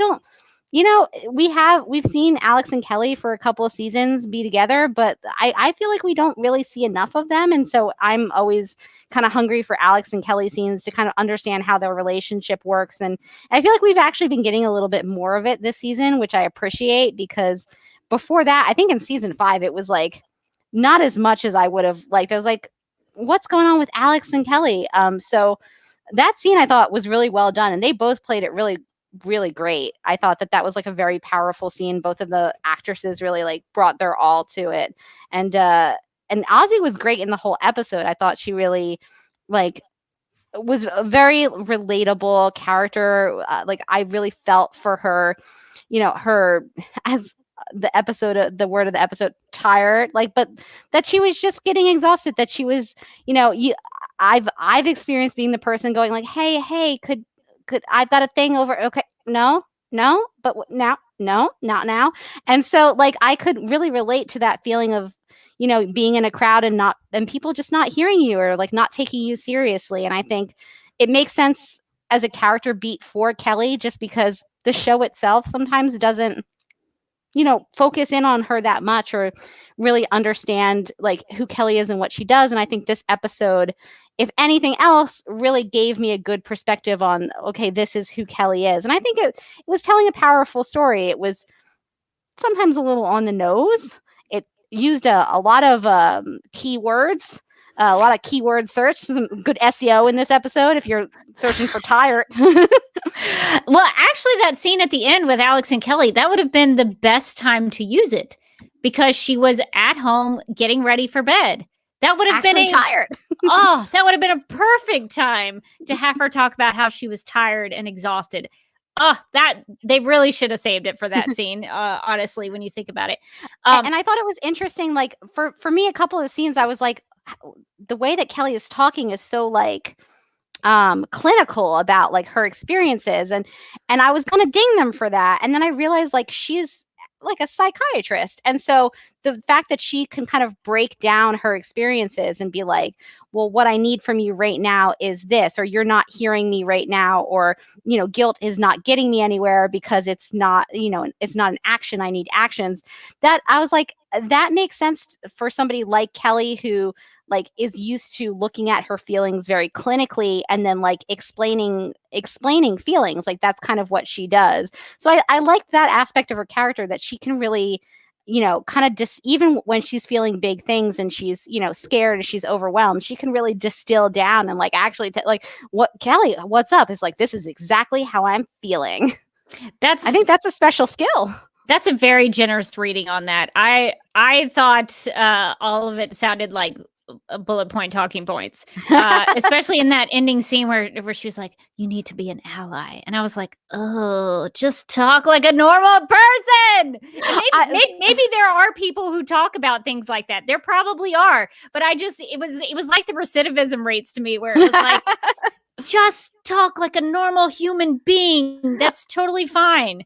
And I feel like I was giving them leeway because I feel like if anybody was going to talk like super academic and kind of abstract, Kelly makes sense to me. Yeah. Whereas, because I was going to ding them too, as I'm like, some of these conversations don't sound like conversations like, two people would have. And I was like, well, actually, I don't know. Maybe Kelly's taking it from like a very professional, like, I feel like maybe one of the things that Kelly does is like kind of step back and go into like professional mode when she's upset. And like, oh, I'm gonna really distill down my feelings into all of the psychiatrist, psychologist feelings talk. And so I could buy it from Kelly. I mean, I feel like if suddenly Nia was like, here's what I need. I need some space. And guilt isn't a helpful action. You need to go. I don't know if I would have bought it from another character, but from Kelly, I actually did, because she's got that, psychology background. And so she's probably pretty good about talking about feelings. So even though like everybody, feelings get the best of you sometimes. But like, yeah, that was one of the ones where I was like, okay, I'm going to give you a pass, because like, yeah, of all the people, Kelly is probably the one who might talk about it in like a very like abstracted academic way. Yeah, I guess that makes sense. I still dinged it for that, but I think your defense of it, I think, is a fair one. So I will appreciate that. We are running long on time. So Morgan, let's get to some overall thoughts. What did you think, just in general, about this episode, Blind Spots? I liked this one. I thought that Ozzy did a good job of like, besides like a little bits here and there that we've talked about, I thought she did a good job of really showing us the characters and writing for Kelly in particular, which isn't a surprise. She knows Kelly better than anybody. And you could really tell in this episode, this felt like an episode where I was like, okay, I get Kelly. Like, I get this character. I like this character. I'm excited that she's Guardian. I felt a little sad about the missed opportunity of like, well, she's Guardian now, season 6, episode 12 of, there's maybe 8 more left. And like, how much Guardian time are we going to get with Kelly? Like, not much. It's the final stretch of episodes. I wish they had, I think there was a lot of excuses for why they couldn't do Guardian earlier. I don't know. Those don't really fly with me. They could have done Guardian earlier. And because I like this version of Guardian, this sort of on the ground street, I don't want to say fighter because it sounds like the video game, but like somebody who's part of the community who can like feed Supergirl information and who can get to know the people on like, a one-on-one basis. And I like that idea, I think, does actually fill a role on Supergirl, the TV show. Whereas normally I feel like when they add superheroes, they make every single character a superhero, I get kind of annoyed because I'm like, it's not necessary. We already have Supergirl. But in this case, I could see where she could function as a part of the super team and actually be helpful and do something different than Supergirl would do. And like, I appreciate that because again, like, we have too many superheroes as it is on a show that's supposed to be mostly about Supergirl and isn't at all. But I think that it was a really good setup of her as Guardian. And I think it tackled some really heavy issues and it did it pretty well, even though, again, yeah, I would agree, like maybe a second pass on that draft would have been good to tighten up those some of the repetition, but and the villain who's wanted a sandwich so bad she killed for it. Actually, no, I wouldn't take that out. You keep that in. You're keeping that. You keep that. That is art. But I thought that some of the scenes themselves were powerful. The scene between Kelly and Alex at the end, the scene with Kara and Kelly, I think would have been more powerful if we had more of an inclination into their specific relationship, which they seem to barely have. But I think that the scenes with her and Diggle were great. I think that overall it was a pretty pretty solid episode. I really liked it. I thought that there were some things that they could have improved, but I thought that Ozzy did a great job. I think you could really feel how much she loves the show and how much she loves her character and how much she loves Kelly. And I hate to say it this way, but like I'm glad someone does, because I felt the love for Kelly in this episode, and I don't usually from the show. Like Kelly is not a character that I think that the show is like obsessed with telling stories about. It doesn't forget her as much as Megan, because what's she up to? But it does forget her quite a bit. And so I was glad to see the spotlight finally shine on Kelly, because she doesn't get it a ton. And so it was nice to get a good Kelly episode that felt like it was written by somebody who really, really loves Kelly. I think we should all be on Megan watch from here on out. Poor Megan, where is she?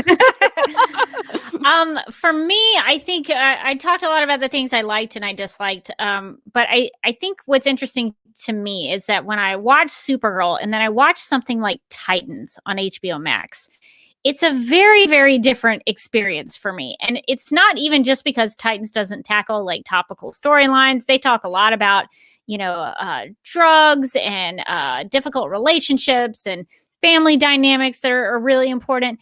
But I think when I was catching up on Titans over the weekend, and so I think I'm kind of caught up. The new episode is coming out, I guess, soon. But I walked away from Titans having some clarity on why like a Titans episode is going to work for me and this episode doesn't work for me as much. Because when I watch Titans, it immerses me into the world that they are existing in. I feel like I've spent time in Gotham City. I feel like I've gotten to know these characters who have a lot of soul to them. I feel like I understand their characters and what they're going through. Even a character like Jason Todd, who's like done all this terrible stuff as Red Hood. Like I get these characters. And when I end an episode of Titans, I feel like I come out of Gotham City. I don't know if that makes any sense to anybody, but I know what you mean. I feel like I'm immersed into the world of the show. And so when the episode ends, I kind of forget. I'm like, oh yeah, like I was watching a TV show. I forgot about it. And when I watch Supergirl, like at the end, the ending scene where it's like Kelly's wearing a Black Lives Matter shirt and there's a Ta-Nehisi Coates book with white fragility, with a folk close up. That's making the real world come at me. And I am no longer in the universe of the show. And so there's such a different experience just in the way things are written and the way things are shot. And Titans is very much like a nerdy comic book fan kind of focused show. Like if you love DC Comics, watch Titans, because you're going to feel like the DC world has come to life in that show. And so I just had a little bit of clarity on that. I think one of the points of the issue with these kinds of episodes that I have is that I don't feel immersed into the story of the universe. I feel like I'm just watching something in our real world just inserted into the show. And I know we've talked a lot about that, so I won't go on and on and on about that. But I just thought that was an interesting comparison that I just kind of experienced while watching Titans and watching this episode. It was a very different experience. And again, I'm trying to figure out why do I like something and not like something else? What is art? What makes this good? What makes this bad?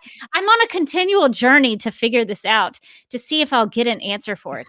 But those were one of the things that I thought about was that immersive experience. Do I feel like I'm immersed into the universe of Supergirl? And unfortunately, I don't think that I am.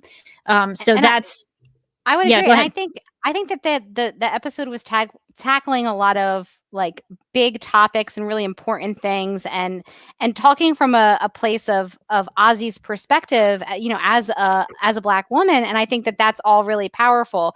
I think taking a step back to just Supergirl in general, though, what they tend to do is just like to back up into the story, even though it doesn't always make sense in the world. And that's going to take you out of it every time.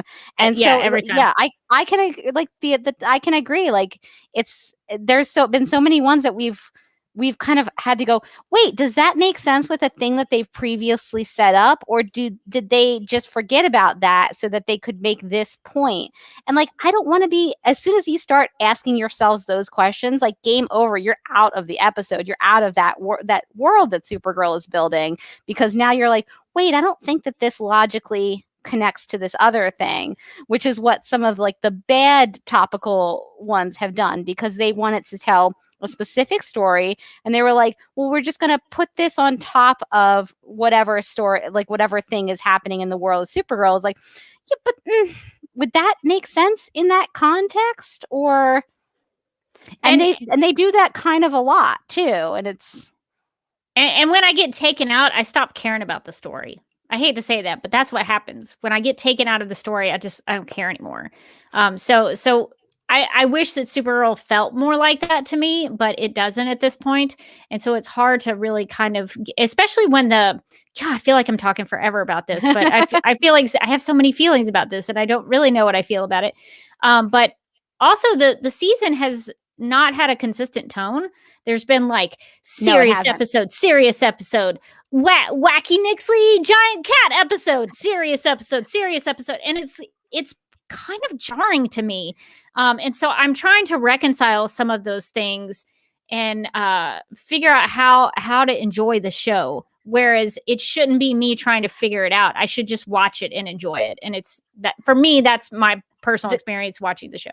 The tonal shifts in this season have been pretty wild. So this one was a pretty serious episode.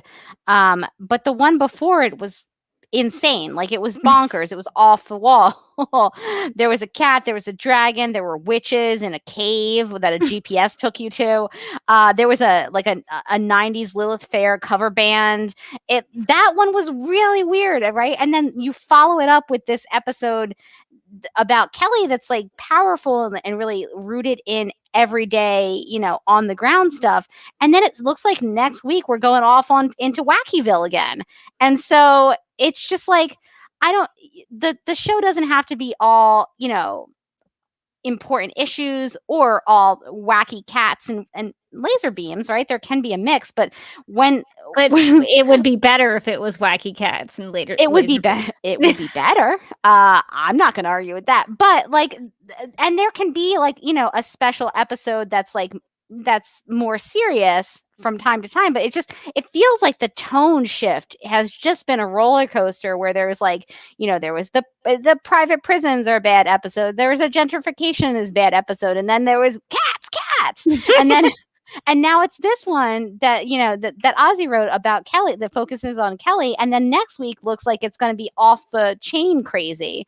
And so it's, just like tightening up that tone so it's a little bit more consistent, I think would also help these episodes that they want to hit a little harder, like this one, where it doesn't feel like, well, last week there was like a kryptonite dragon and everybody was a witch in the woods just grabbing branches and smelling them.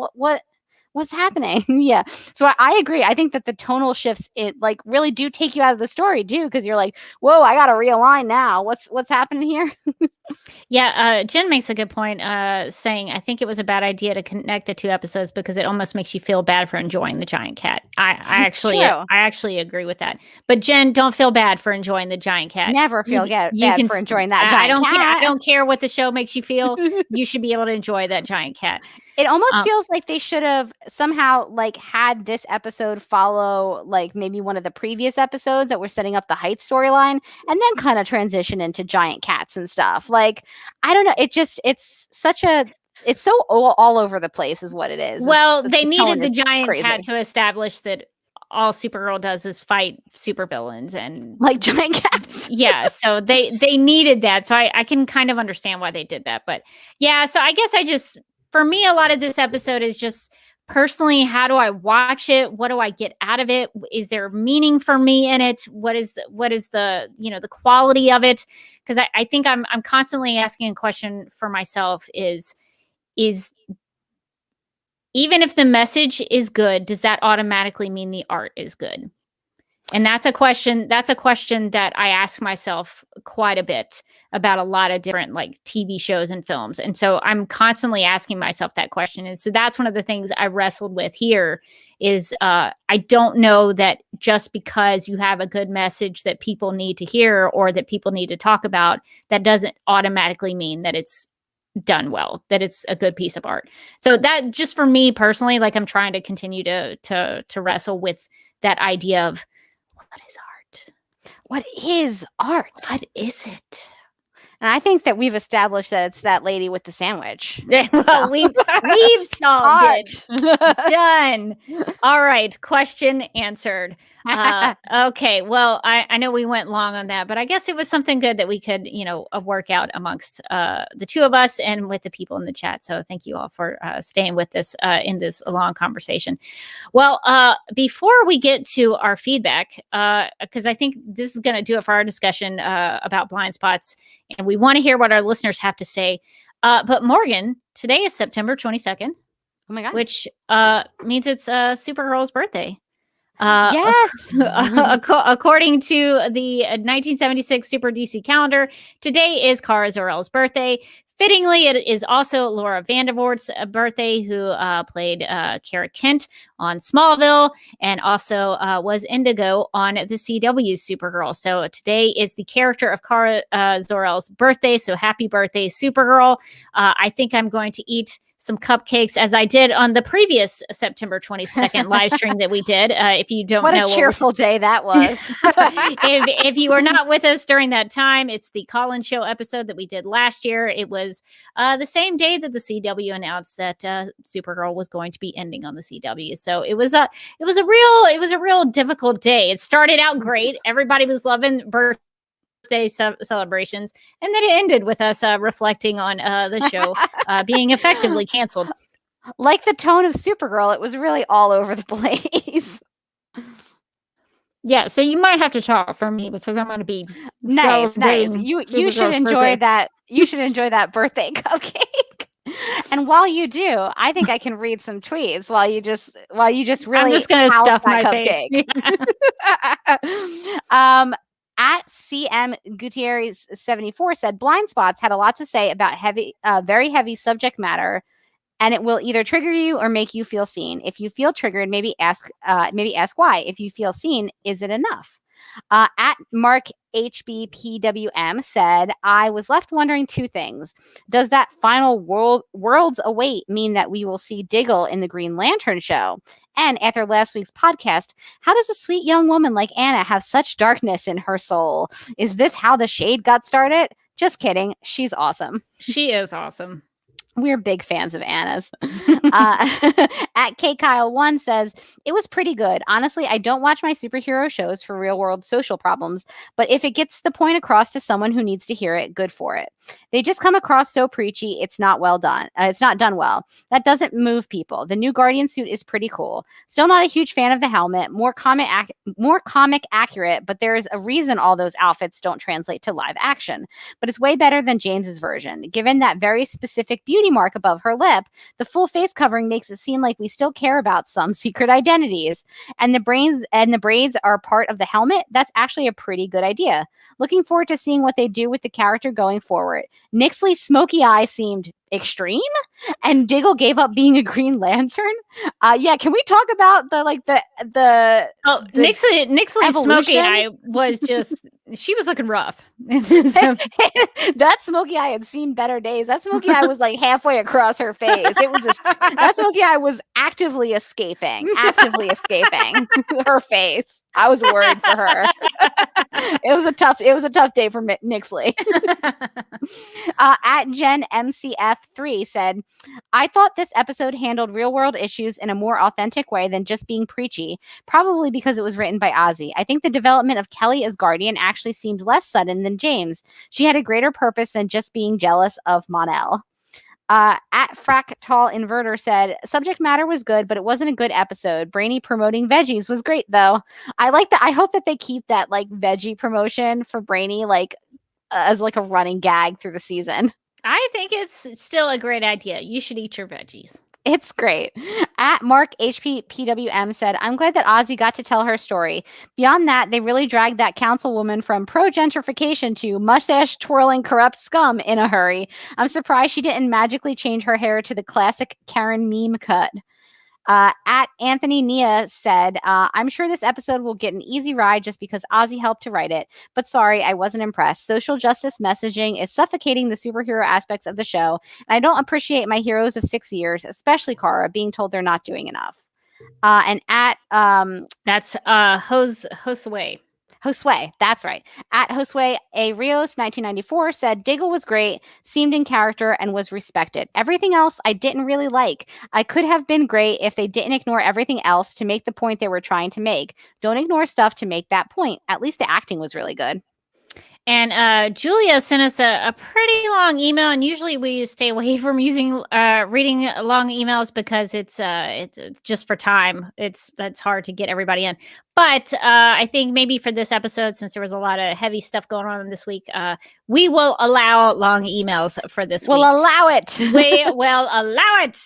Okay, so Julia writes, quote, this episode initially seems to fit the social issue of the week structure that we've been seeing, but it felt much more nuanced and complex by focusing mostly on Kelly as she navigated this crazy day, which helped ground the emotional notes, especially Kelly's frustration in the episode. Overall, I thought it felt more cohesive than previous ones, and I like seeing Kelly get more time to develop her character on screen. Ozzy did an excellent job co-writing this episode, and her involvement, which you can see throughout, clearly made this Kelly's best one yet. A few counterpoints to Rebecca's Twitter thread, and Julia writes, please note I'm not mad at you. Please do not read this like I'm mad at, and I'm sorry if this comes across this way. And Julia, I just want you to know that please don't read this like I'm mad. I misread that as her telling you like to read it a certain way, like out loud. Like please read this pleasantly so that people know I'm not mad at you. No, I disagree with people all the time. One of the things that I do a lot is actually actively engage in disagreements with people. And so I have no problem if people write in and disagree with me or disagree with the both of us or what we say on the podcast. Like, feel free to write in and share your thoughts as long as you do it in a respectful and civil way. I have no problem with you sharing your thoughts, and I'm open to hearing what you have to say. So please, Julia, no offense taken. And there's no anger for me here. I don't know. Morgan might be really, really mad about something, but I'm always mad about something. but no, there's no worry about that. So Julia writes, quote, number one, Kara and trauma. Kelly was not saying that Kara does not understand trauma. We all know Kara has her trauma. Just rewatched the clip of Kara using heat vision on a hologram of Allura in season 1, episode 8, which breaks my heart every time. Kelly's I need you to understand is not that she doesn't understand or have trauma, but that Kara doesn't understand the specific experience or multi-generational racial trauma. Although she's truly an alien, Kara passes as a white human woman most of the time. My guess is that saying white supremacy / institutionalized racism would be a little too on the nose even for this show. Number two, the episode needed to be explicit as it could be about institutionalized racism. Normally, I would agree with the show don't tell rule. However, there have already been so many allegories for racial injustice and minorities used in comic books, movies, TV, etc. for a long time, and still there are people who don't understand. So maybe it was necessary that the episode be transparent about what it's trying to say in order to make the impact it wants to make. By being explicit, it gives people the language they need to think about the episode's message. Given the topic, it needed to be uncomfortable in some ways to provide viewers the opportunity to think about why they might be feeling uncomfortable. Allegories are useful, but they can often soften a message too much. The writers could have said the season 4 anti-alien plot was an allegory for insert marginalized group here, rights, and call it a day. I think the episode had more meaning because they didn't go with an allegory. Number 3, why it had to be Kara and Alex. Blind spots lead to microaggressions. Microaggressions sometimes happen because a person makes an assumption based on unconscious biases. They come from our physical environment, see redlining in poor POC communities, lack of accessibility, etc. Media, strangers, and yes, even from our friends and family. People with good intentions can make microaggressions because they do not realize the assumption they have made. The show is at its best when it shows deeply humanizing sides of their characters, both in flattering and unflattering ways. Kara's mistake was focusing too much on Nixley, assuming that the victims of the building crash would be okay if they stopped Nixley, and not listening to Kelly, even though she basically delegated Kelly the job of taking care of said victims because Nixley, an imminent threat, was seen as more important than the immediate threat. If Supergirl/Kara, a character who is supposed to exemplify selflessness, truth, justice, and compassion, had a blind spot and accidentally hurt her friend by being unaware, it forces normal people like us to assume how we have also made the same mistake or made the wrong assumptions. If Alex, someone who clearly loves and cares about her girlfriend deeply, also hurts Kelly by failing to realize her need to help, then it shows that it's not just mustache twirling corporate interests or evil politicians that hurt people. It can come from the people we love or even ourselves. See Kelly's, I pretended I was okay when I really wasn't, which, by the way, Kara is guilty of doing all the time. Yeah, I wish that had been more emphasized. And I know we talked about that, but yeah, Kara has the same problems that Kelly does, and that wasn't mentioned at all, which I thought was really strange. But I will continue with that could have been a great way for them to create a parallel between those two characters. They're so alike, especially within the context of this episode. And it's just, to me, that's a missed opportunity to build the Kara Kelly dynamic outside of Kelly's relationship with Alex. Anyway, Julia ends the email saying, quote, "In sum, Supergirl can have the rest of the show and the season. Can she? It's okay. It's okay to let Kelly/Guardian have this one episode. Yes, it doesn't add much to the main Nixley plot of the show, but we have 8 episodes left, and I think there's still time for them to tie in the character development from this episode and the previous seasons to the remaining season. Boom! They can tie it all together just like that, even when the main plot is full of fifth-dimensional weirdness and many, many plot holes." Unquote. So, Julia, I really appreciate you writing in and sharing your thoughts. And so even if we disagree, I appreciate you taking the time to write all of that out and explain why you think the way that you do. So thank you for sharing your thoughts. Yeah, I thought that was a really great email from Julie, and I think Julie makes some great points about the way that they had decided to write this episode and the way that they were kind of focusing on the blind spots of it all. And I think it is important, I think, to show the idea of it's not just the corporate lady who would kill someone for a sandwich that's going to do something that could hurt another person, but it's possible for well-meaning good people like Supergirl or Alex to not listen to somebody and to hurt them as well. And so could it also be Kelly not listening to Kara's trauma and some of her experiences? Could that also be something? Well, I think it was more about Kelly in this specific perspective. But it could also be Kelly in the future that has that blind spot where she doesn't recognize or understand what Supergirl has been through. That's true. Yeah. So I think it can come from anybody.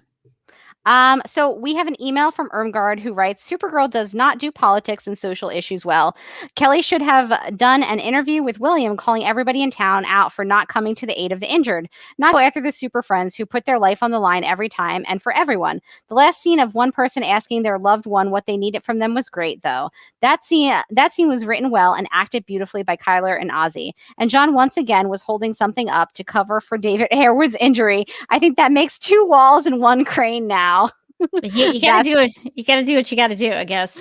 That is amazing. This is a great point, though, and I hate to say this, but we really needed William in this episode. He could have. It's a weird thing to say, isn't it? He could have played a part in this episode. But William could have been useful.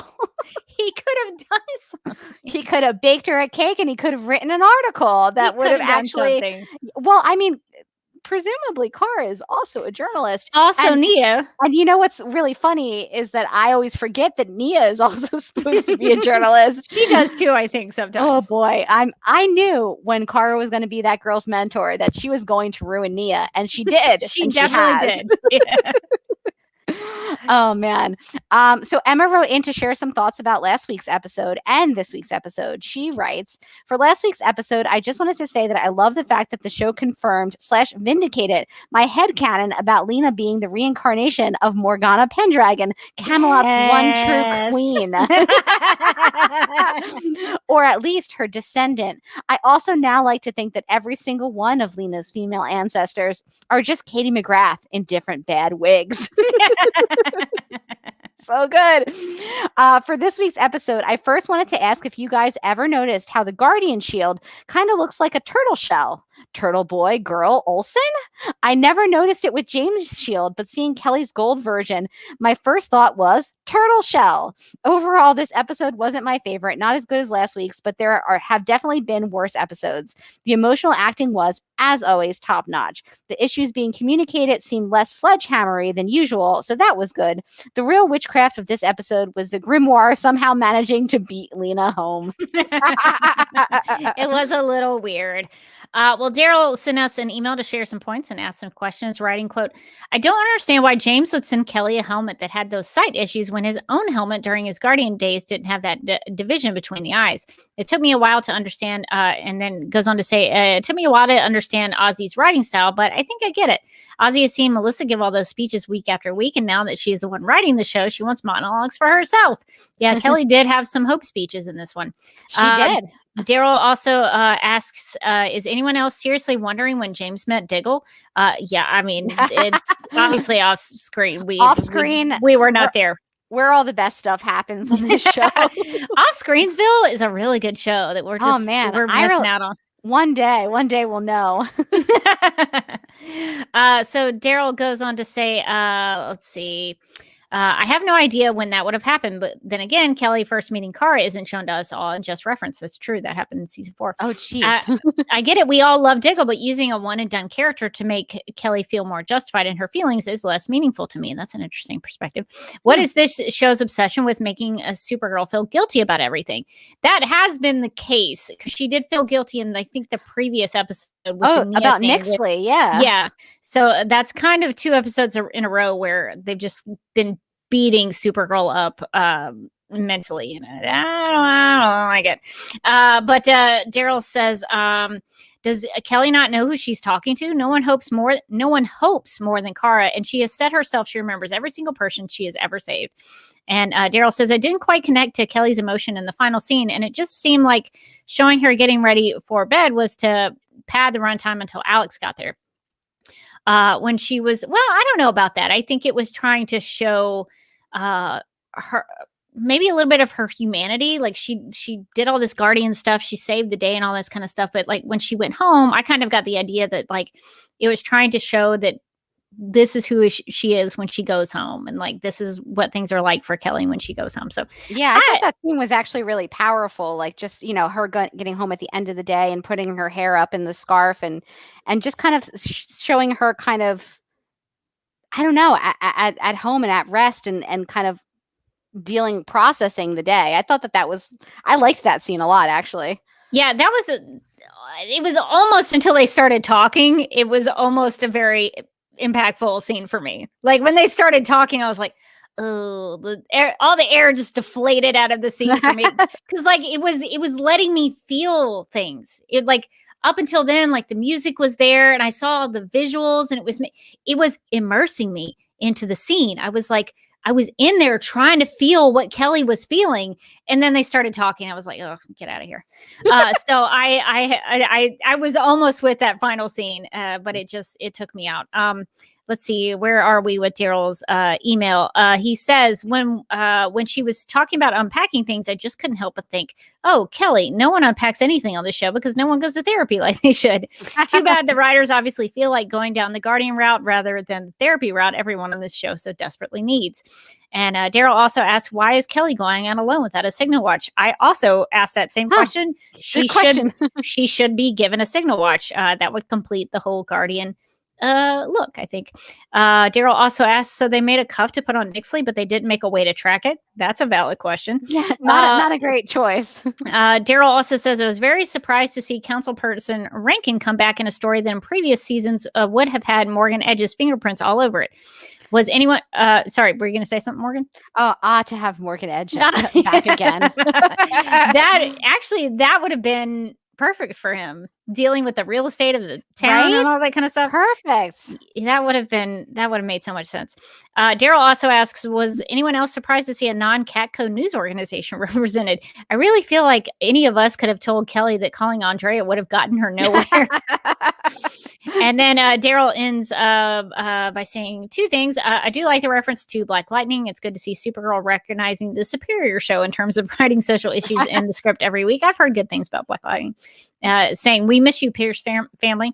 And then Daryl ends the email asking the question, does anyone else think that the friend of Lena's mom must have magicked the book there, unquote. So I think I guess she just paid a lot of money to get it there real fast. She same day shipped from her tree trunk in the woods. I guess so. That's I would like to believe she magicked it there because that would make sense. And it would be kind of fun. Like, she can control her postal service. Like, she never has to go to the post office and waiting line.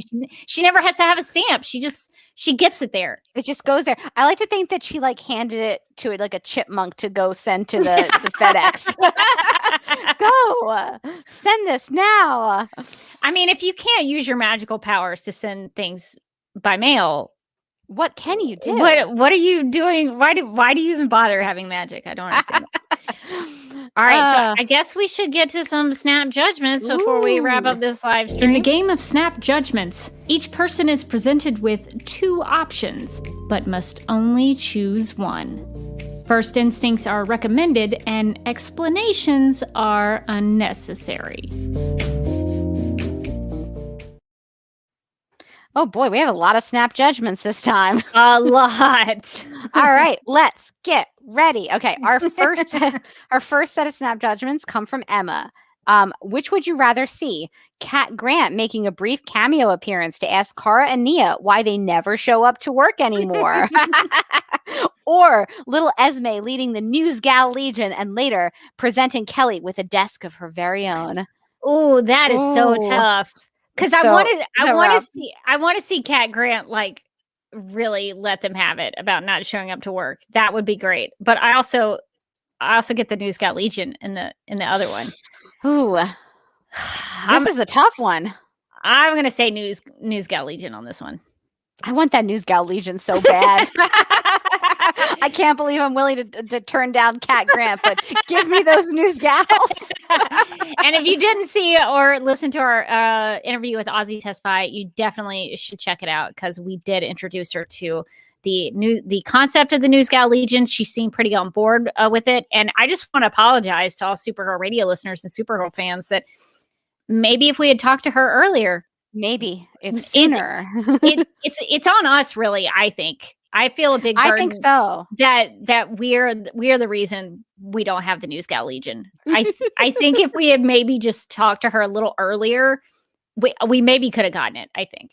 So that's on us, guys. I think we were so close really yet so far away on that one, and I feel bad. We apologize to you guys because we could have.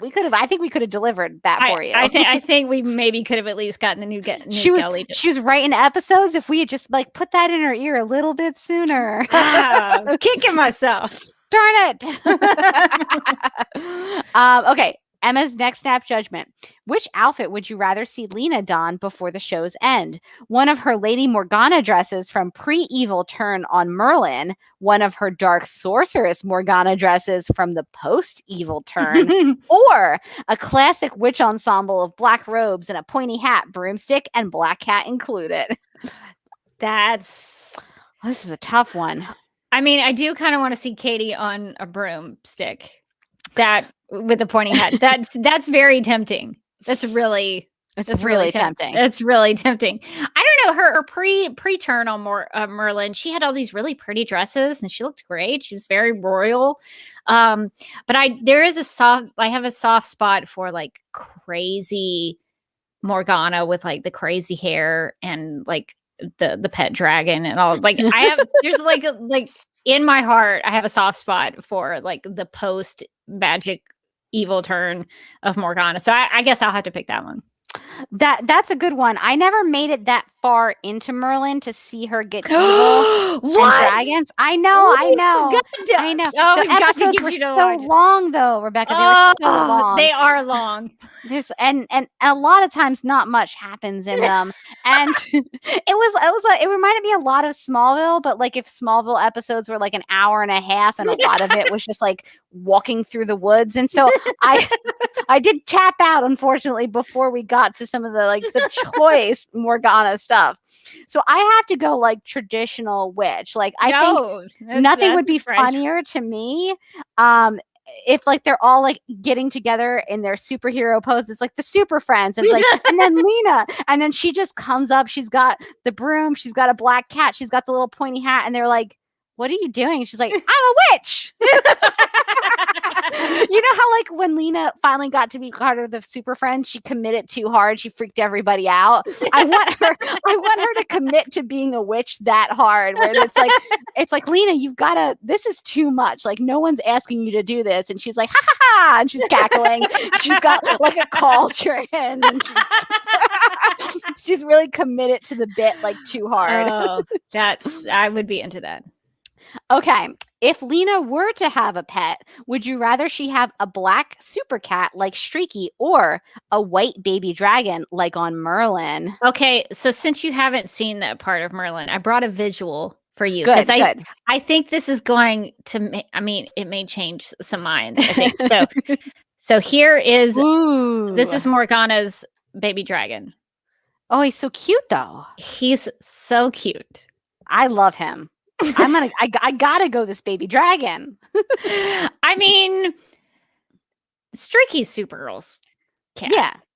So I think Lena could have a baby dragon. I feel like who would stop her? So I think Supergirl can have Streaky, and Lena, I almost said Morgana, but Lena can have a baby dragon. I think that's fair. I think I like that. I think that's solid. Okay. Emma's last snap judgment. And Emma has really come through with some great ones. Okay. Which would you rather see as the final scene of Supergirl? Snapper car coming on screen, looking right at the camera and snapping once before it cuts to black. Or Director Bones in all his skeleton and cyanide sweat glory, coming on screen, taking a drag on his cigar, just staring right into the camera as the screen slowly fades to black so that the last visual is just the glowing end of his cigar. Oh, that is so good. I'm definitely choosing the Director Bones one. There's no way in which I do not choose the Director Bones one. That would be... that's like a boss move to end a TV show, just like to end on a skeleton-looking character with just like cigar smoke and black. That would be good. It's so powerful. Does it have anything to do with Supergirl? Not really. I don't care.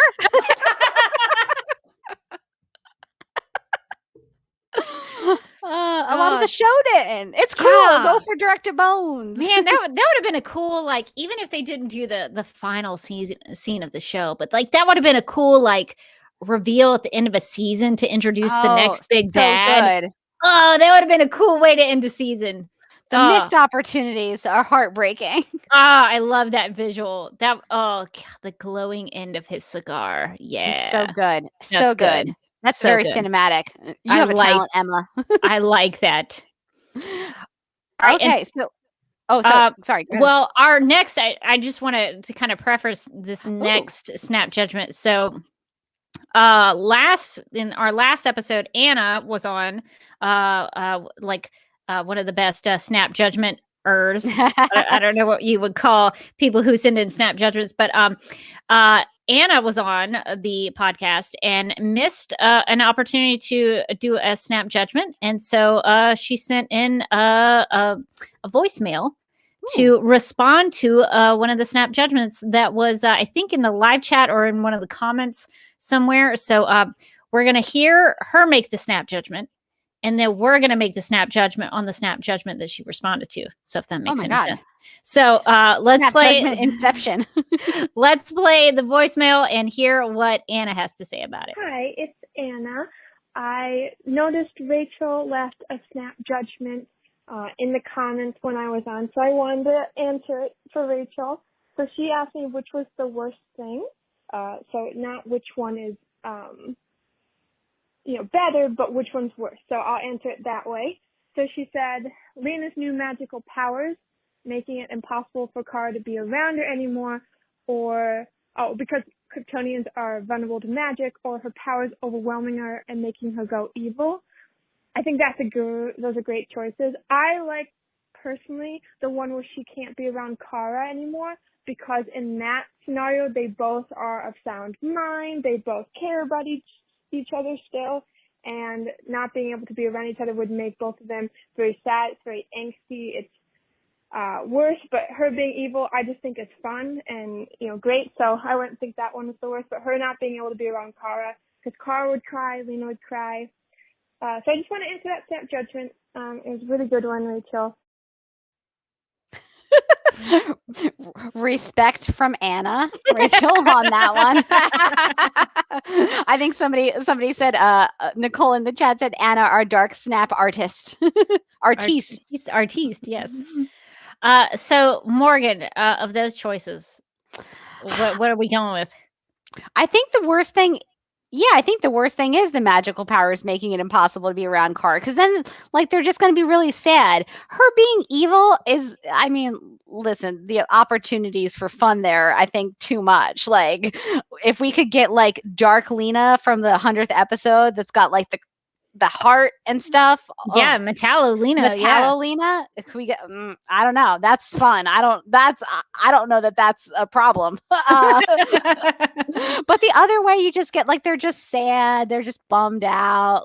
They're going to be listening to some music, staring sadly out the window, wondering what the other one's doing. Hands up to the window. Is your hand on the window? looking at the pictures of how they used to be, like they did last season when they were so mad at each other. Oh, friendship. We've been there. We've done that. Can there be a shot of somebody looking out of a window at night with the rain falling down on the window? Yes, of course. Maybe they're both looking at the same moon, and then you can see them both on either side of the screen. Just to really lean into the drama of it all. I think the worst thing would be Lena's new magical powers making it impossible for Kara to be around her anymore. And New Rachel says in the chat, the first part might have been inspired by Clark and Lana on Smallville, because that's how Clark and Lana end up, is that Lana has all of Clark's powers, but it's some sort of kryptonite graft on her skin or something. So he physically cannot be around Lana, which was really, that's how you're going in that relationship? He's not going to choose to not be in that relationship. He just physically can't be with her. He literally just can't. They couldn't imagine a scenario in which a person would not choose to be with Lana Lang is the thing. They're but everything she does is beautiful. God bless you, Smallville. So speaking of Anna, we have some classic Anna snap judgments here, and I can tell because they are a solid paragraph each. And so let's go into it. All right. First one. What would you have rather watched? When Lena used her fire power the first time, she accidentally loses control of her powers and sets the entire country of Canada ablaze. Oh no, Canada, until she floods the whole country using her water powers, and everyone there chases her down with pitchforks and donuts while yelling witch. Wait, why the donuts? That doesn't seem negative. I want to get chased with donuts. It's part of the snap judgment. That's true. I'm going with it. I'm living in this world. Okay, sorry. Or after seeing Supergirl in danger on her phone and running out, it then becomes a montage of Lena getting lost in the woods. Sorry, this is really funny. For over a day, crawling through bramble, getting stuck in vines, fighting off woodland creatures, getting swept along a raging river while holding on to a log for dear life, and finally befriending and taming a wild horse and riding the horse back to civilization. Wow, there's a lot there. There's a lot happening in that one that I did not see coming. I'm going to be honest with you. I'm definitely picking the one where she's in the bramble and fighting off woodland creatures. Yeah, that one's the best because listen, she's triumphing over adversity, and she gets to be with her favorite animal, the horse. Bonus, it makes Lex unbelievably angry. So I think that's the one to go. Oh, that's good. Oh, really that's good. so funny. Anna, that one was a classic. Okay. Disclaimer for snap number 2. Okay. Always good when there's a disclaimer for a snap judgment. What are you doing to us, Anna? Okay.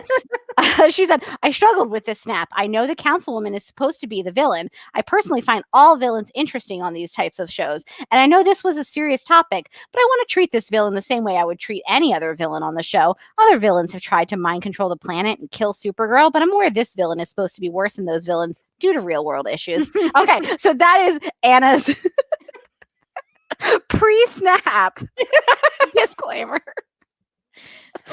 Amazing. Really pioneering new avenues on the snap judgment here. Innovating in the world of snap judgments. Anna is an innovator. Okay, so keeping all that in mind, keeping that disclaimer in mind, here's number 2. What would you rather have happened to you? You were in a building collapse and gained 5th dimensional magic powers, but in the end, you get attacked in an alley after a press conference for your job and thrown to the ground by Supergirl for having powers you did not ask for. Or you are the mailman who is forced under a magic spell to run, bike, or swim and triathlon your way over as fast as you can against your will to Lena's apartment to deliver her packaged book before she arrives back home on her private jet. Okay. So what would we have, like, which scenario would want to have been part? Well, I think the second one where you're the mailman who's forced under a magic spell to just exercise. Yeah. Doesn't seem so bad. At least that one you're not getting thrown to the ground by Supergirl, which semes you're not painful. evil. Yeah, I think it helps that you're not evil. You're apparently in phenomenal shape. Because you pedaled all the way from Canada to wherever National City is. Or if you're not, you're gonna be. By the time you get there. By the end, you're like, whoa, I am down a pants size and I am so tired. I think I'm going with the second one. Oh, I'm definitely going with the second one. Like, that's bragging rights. After you, like, listen, it was a magic spell, but man, did I make amazing time. And now I run triathlons. I can do anything. Like, that's going to be a real ego boost. That, like, physically, you could do it. Yeah, I think that's a good one. So thank you all for sending in your snap judgments. And we'll be right back to wrap up the live stream. No judgments on your snap judgments.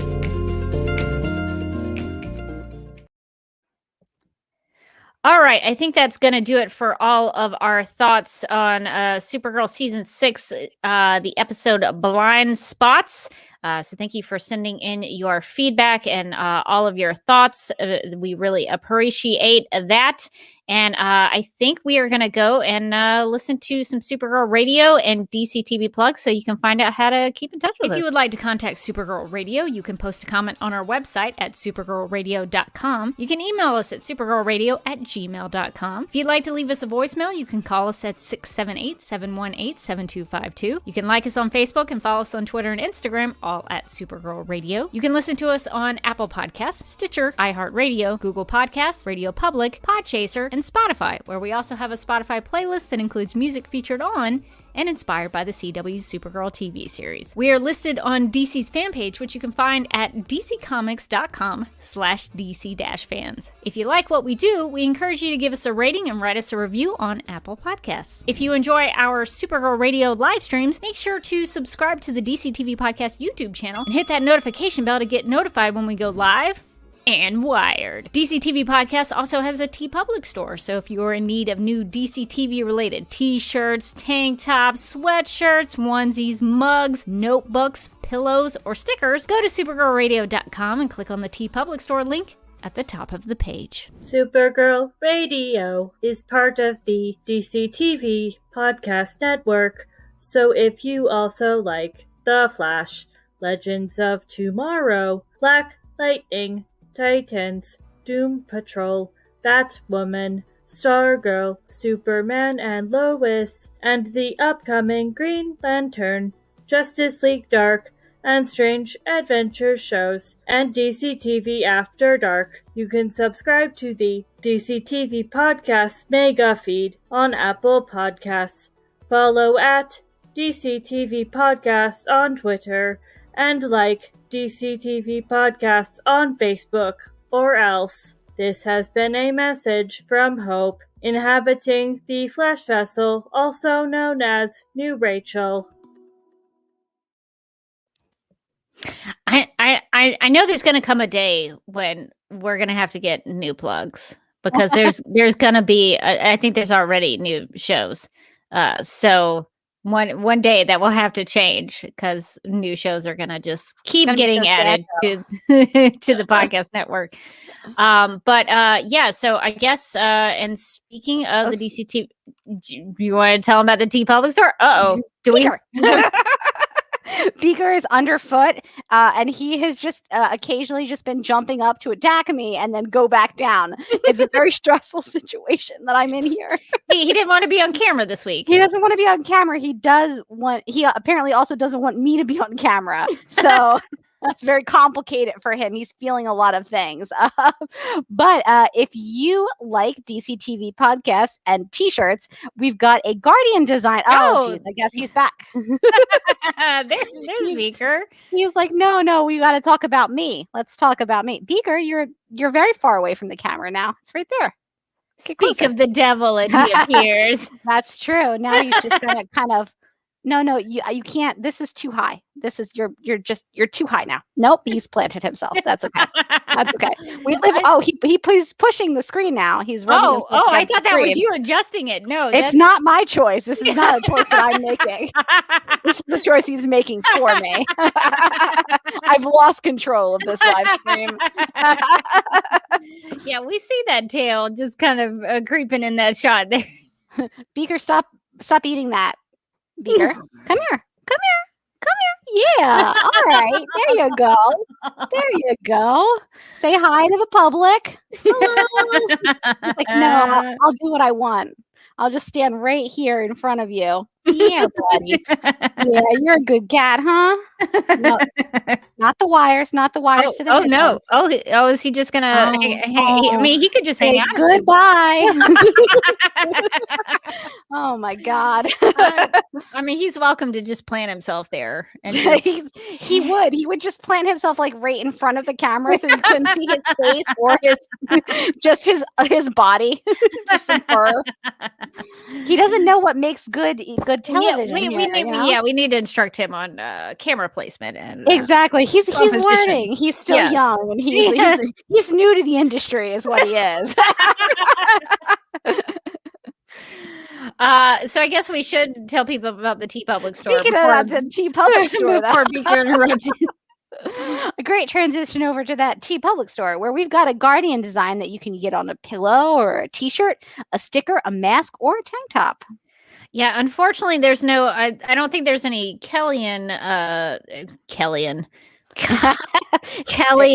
We're tired as Guardian designs yet. I mixed those two words up, but maybe somebody will make a Kelly Olsen Guardian design and put in the T Public Store. So we'll keep our eyes peeled out for that. But right now, it is just the James Olsen Guardian that's in the T Public Store. And now we would like to thank our Legion of Super sponsors for supporting the Supergirl Radio Patreon. That's Michael, Sam, Anne-Marie, Grout, Yvonne, Quinn, Jessica, Nicola, Leslie, Susan, Abby, Irmgard, Miriam, Cherie, Donna, Nicole, Lizeth, Deb, Ziwang Chow, and Anna. So thank you all for supporting the Patreon. If you would like to do that, you can go to patreon.com/Supergirl Radio and check us out over there. And I just want to let all the patrons know, all the Legion of Super sponsors, if you are are interested in the like a Patreon only RSS feed into your podcast app, I'm working on that. That's being worked on as requested by, I think, Quinn first mentioned. I've kind of been looking into it, but since Quinn mentioned it, I'm gonna try to see if I can get that to work. I'm trying to figure that process out as we speak. So we will see. Cool. We will see if we can make that work so that you don't have to go. I think you should still watch the videos that we've been doing because there's a very visual component to a lot of those things. Sometimes cats show up. But if you're just wanting to download it like a regular Supergirl Radio episode to your podcast feed, we will be hopefully doing that soon. Ooh, very cool. Another cool thing that we're doing currently is our Flat Supergirl photography contest. So as a reminder, to enter, you just download and print Flat Supergirl, which you can find in the description of this live stream in the show notes of the audio podcast on the right side of supergirlradio.com. Then you cut out Flat Supergirl and you attach her with tape or glue to a popsicle stick, a pen, a pencil, whatever you want. Whatever creative direction you want to take. And then you have to take a picture with Flat Supergirl. Now, it can be a selfie, but it doesn't have to be. And Flat Supergirl can do pretty much whatever you want. So do you want to do maybe some fun fall activities? Yeah. Yesterday was the first day of fall. Today, you could take her to a pumpkin patch. You could take her apple picking. I went apple picking. It was great. Maybe Supergirl wants to work with you to make those apples into a pie. I'm not going to tell you what to do with Flat Supergirl. Ask her. What do you want to do? What fun fall activity? Hayride, Flat Supergirl? Is that what I'm hearing?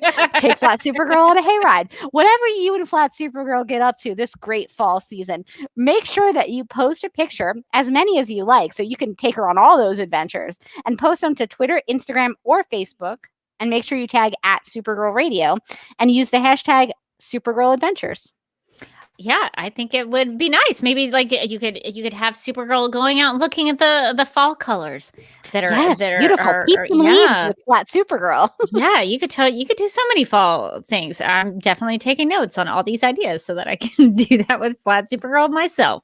Well, if you would like to keep in touch with me, you can find me on Instagram at the Derby Kid. I post the occasional picture over there. I'm really into stories at the moment, but I try to take a pretty picture every now and then and post it to the actual feed. If you want to keep up with me on my personal YouTube channel, you can go to youtube.com/duckmilkprod. I do live streams every Sunday. Well, I shouldn't say every Sunday. I took a couple of weeks off there, but usually on Sundays at 4 p.m. Eastern, I do a live stream where I read through a review from the top critics of Rotten Tomatoes about Batman v Superman: Dawn of Justice. And we just, have a little friendly chat about what we think about that review and maybe what could be better about it and maybe what was misinformed or unintelligent about it. But I try to be nice about it. We try to have a civil, friendly conversation over there. But I've been enjoying that because people in the chat really enhance my enjoyment of doing the live stream. So if you want to hang out with me on Sundays at 4 p.m. Eastern and just talk about Batman v Superman, join me over there. That would be a lot of fun. Nice. And you can find me on Twitter and Instagram. I'm at Mojotastic. My Instagram is mostly wedding photos right now, so that's fun. I got all my wedding photos back like a week or two ago, and I was like, this is all I'm going to look at forever. So that's been great. It's been fun for Mike. He's like, how many times do you need to look at the wedding photos? I was like, every day. Our photographers did a good job. They did a really good job. They got some cool shots. And you can also find me as a co-host on DCTV After Dark, as well as the Legends of Tomorrow podcast. So the Legends of Tomorrow podcast is taking a tiny break. However, and when I say a tiny break, I mean a very tiny break. That show is going to be back in like 3 weeks. I'm mad about it, but that's okay. We'll talk about that later. But we are actually recording our Patreon exclusive episode this week. So if you're not a Legends of Tomorrow podcast Patreon supporter, now is actually a great time to jump on board. I think our plan is to do like a quiz show format. So it's going to be like a game night, but we're all going to ask each other questions about things that we're into. So like Amy is Kat's going to ask us comic book questions. Amy's going to ask us questions about, I think, classical music or maybe theater, and I'm going to ask some questions about creepy true crime. And so it's going to be nice. It's going to be fun. It's going to be it should be a fun episode. So if you're interested in that, you can sign up at our Patreon at patreon.com/Legends of Tomorrow podcast. Otherwise, we should be doing our season wrap-up episode, I think, sometime next week, and then taking like a 1-week break and then right back to it. Great scheduling. CW. That is wild. Yeah, that game sort of reminds me. Have you seen that Friends episode where they have to like? Yes. I can't remember I don't know if it's Monica and Ross who have to like guess things about each other. That's such a classic episode. I think it's something like that. That's what I was thinking about. That I was like, could we do something like that for Supergirl Radio? But that would be hard. It's gonna be hard. I think one of our categories is actually like about each other personally. Oh too. Yeah, that's okay. Good. Yeah. So I'm trying to think of like, I was like, what questions are like easy enough that they might get, but like hard enough that they're not gonna get immediately. It's harder than it sounds to like think up questions. Yeah, if anybody in the chat or is listening to this later, I kind of want to do a Supergirl Radio match game. I'm just throwing this out there for like future Supergirl Radio episodes. So I don't know. People don't maybe know what match game is now, but there's great video clips on Facebook of like really old match game clips of like Carol Burnett like coming into the match game set, like busting in during a game and like playing the game with the cast of the Carol Burnett show. But I like the match game because it has like celebrity panelists and you have like contestants and you have to match the answers with the celebrity panelists with the contestants. And I thought that might be fun to do with like the Legendary Ladies and Sarah, like to have everybody be like a celebrity panelist and have like listeners be the contestant. We have to match the answers.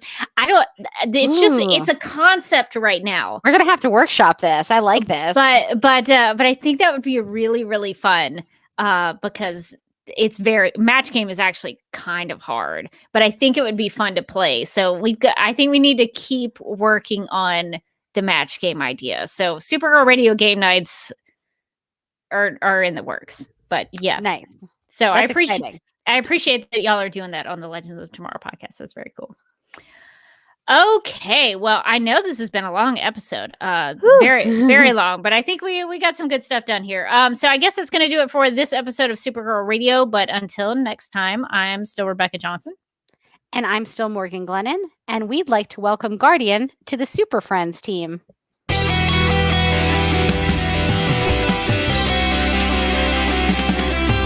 I think the CW are just trying to win the time slot war with Supergirl Radio. Supergirl Radio is going live every night of the week. How do you like it? Is becoming a human burrito a plus or a minus? I don't know. It does seem snug. I mean, they say you are what you eat. Oh no. Yeah. So I do a podcast called Supergirl Radio, and one of our segments is Lena Luthor, Boardroom or Ballroom, because she looks like a boss in this coat.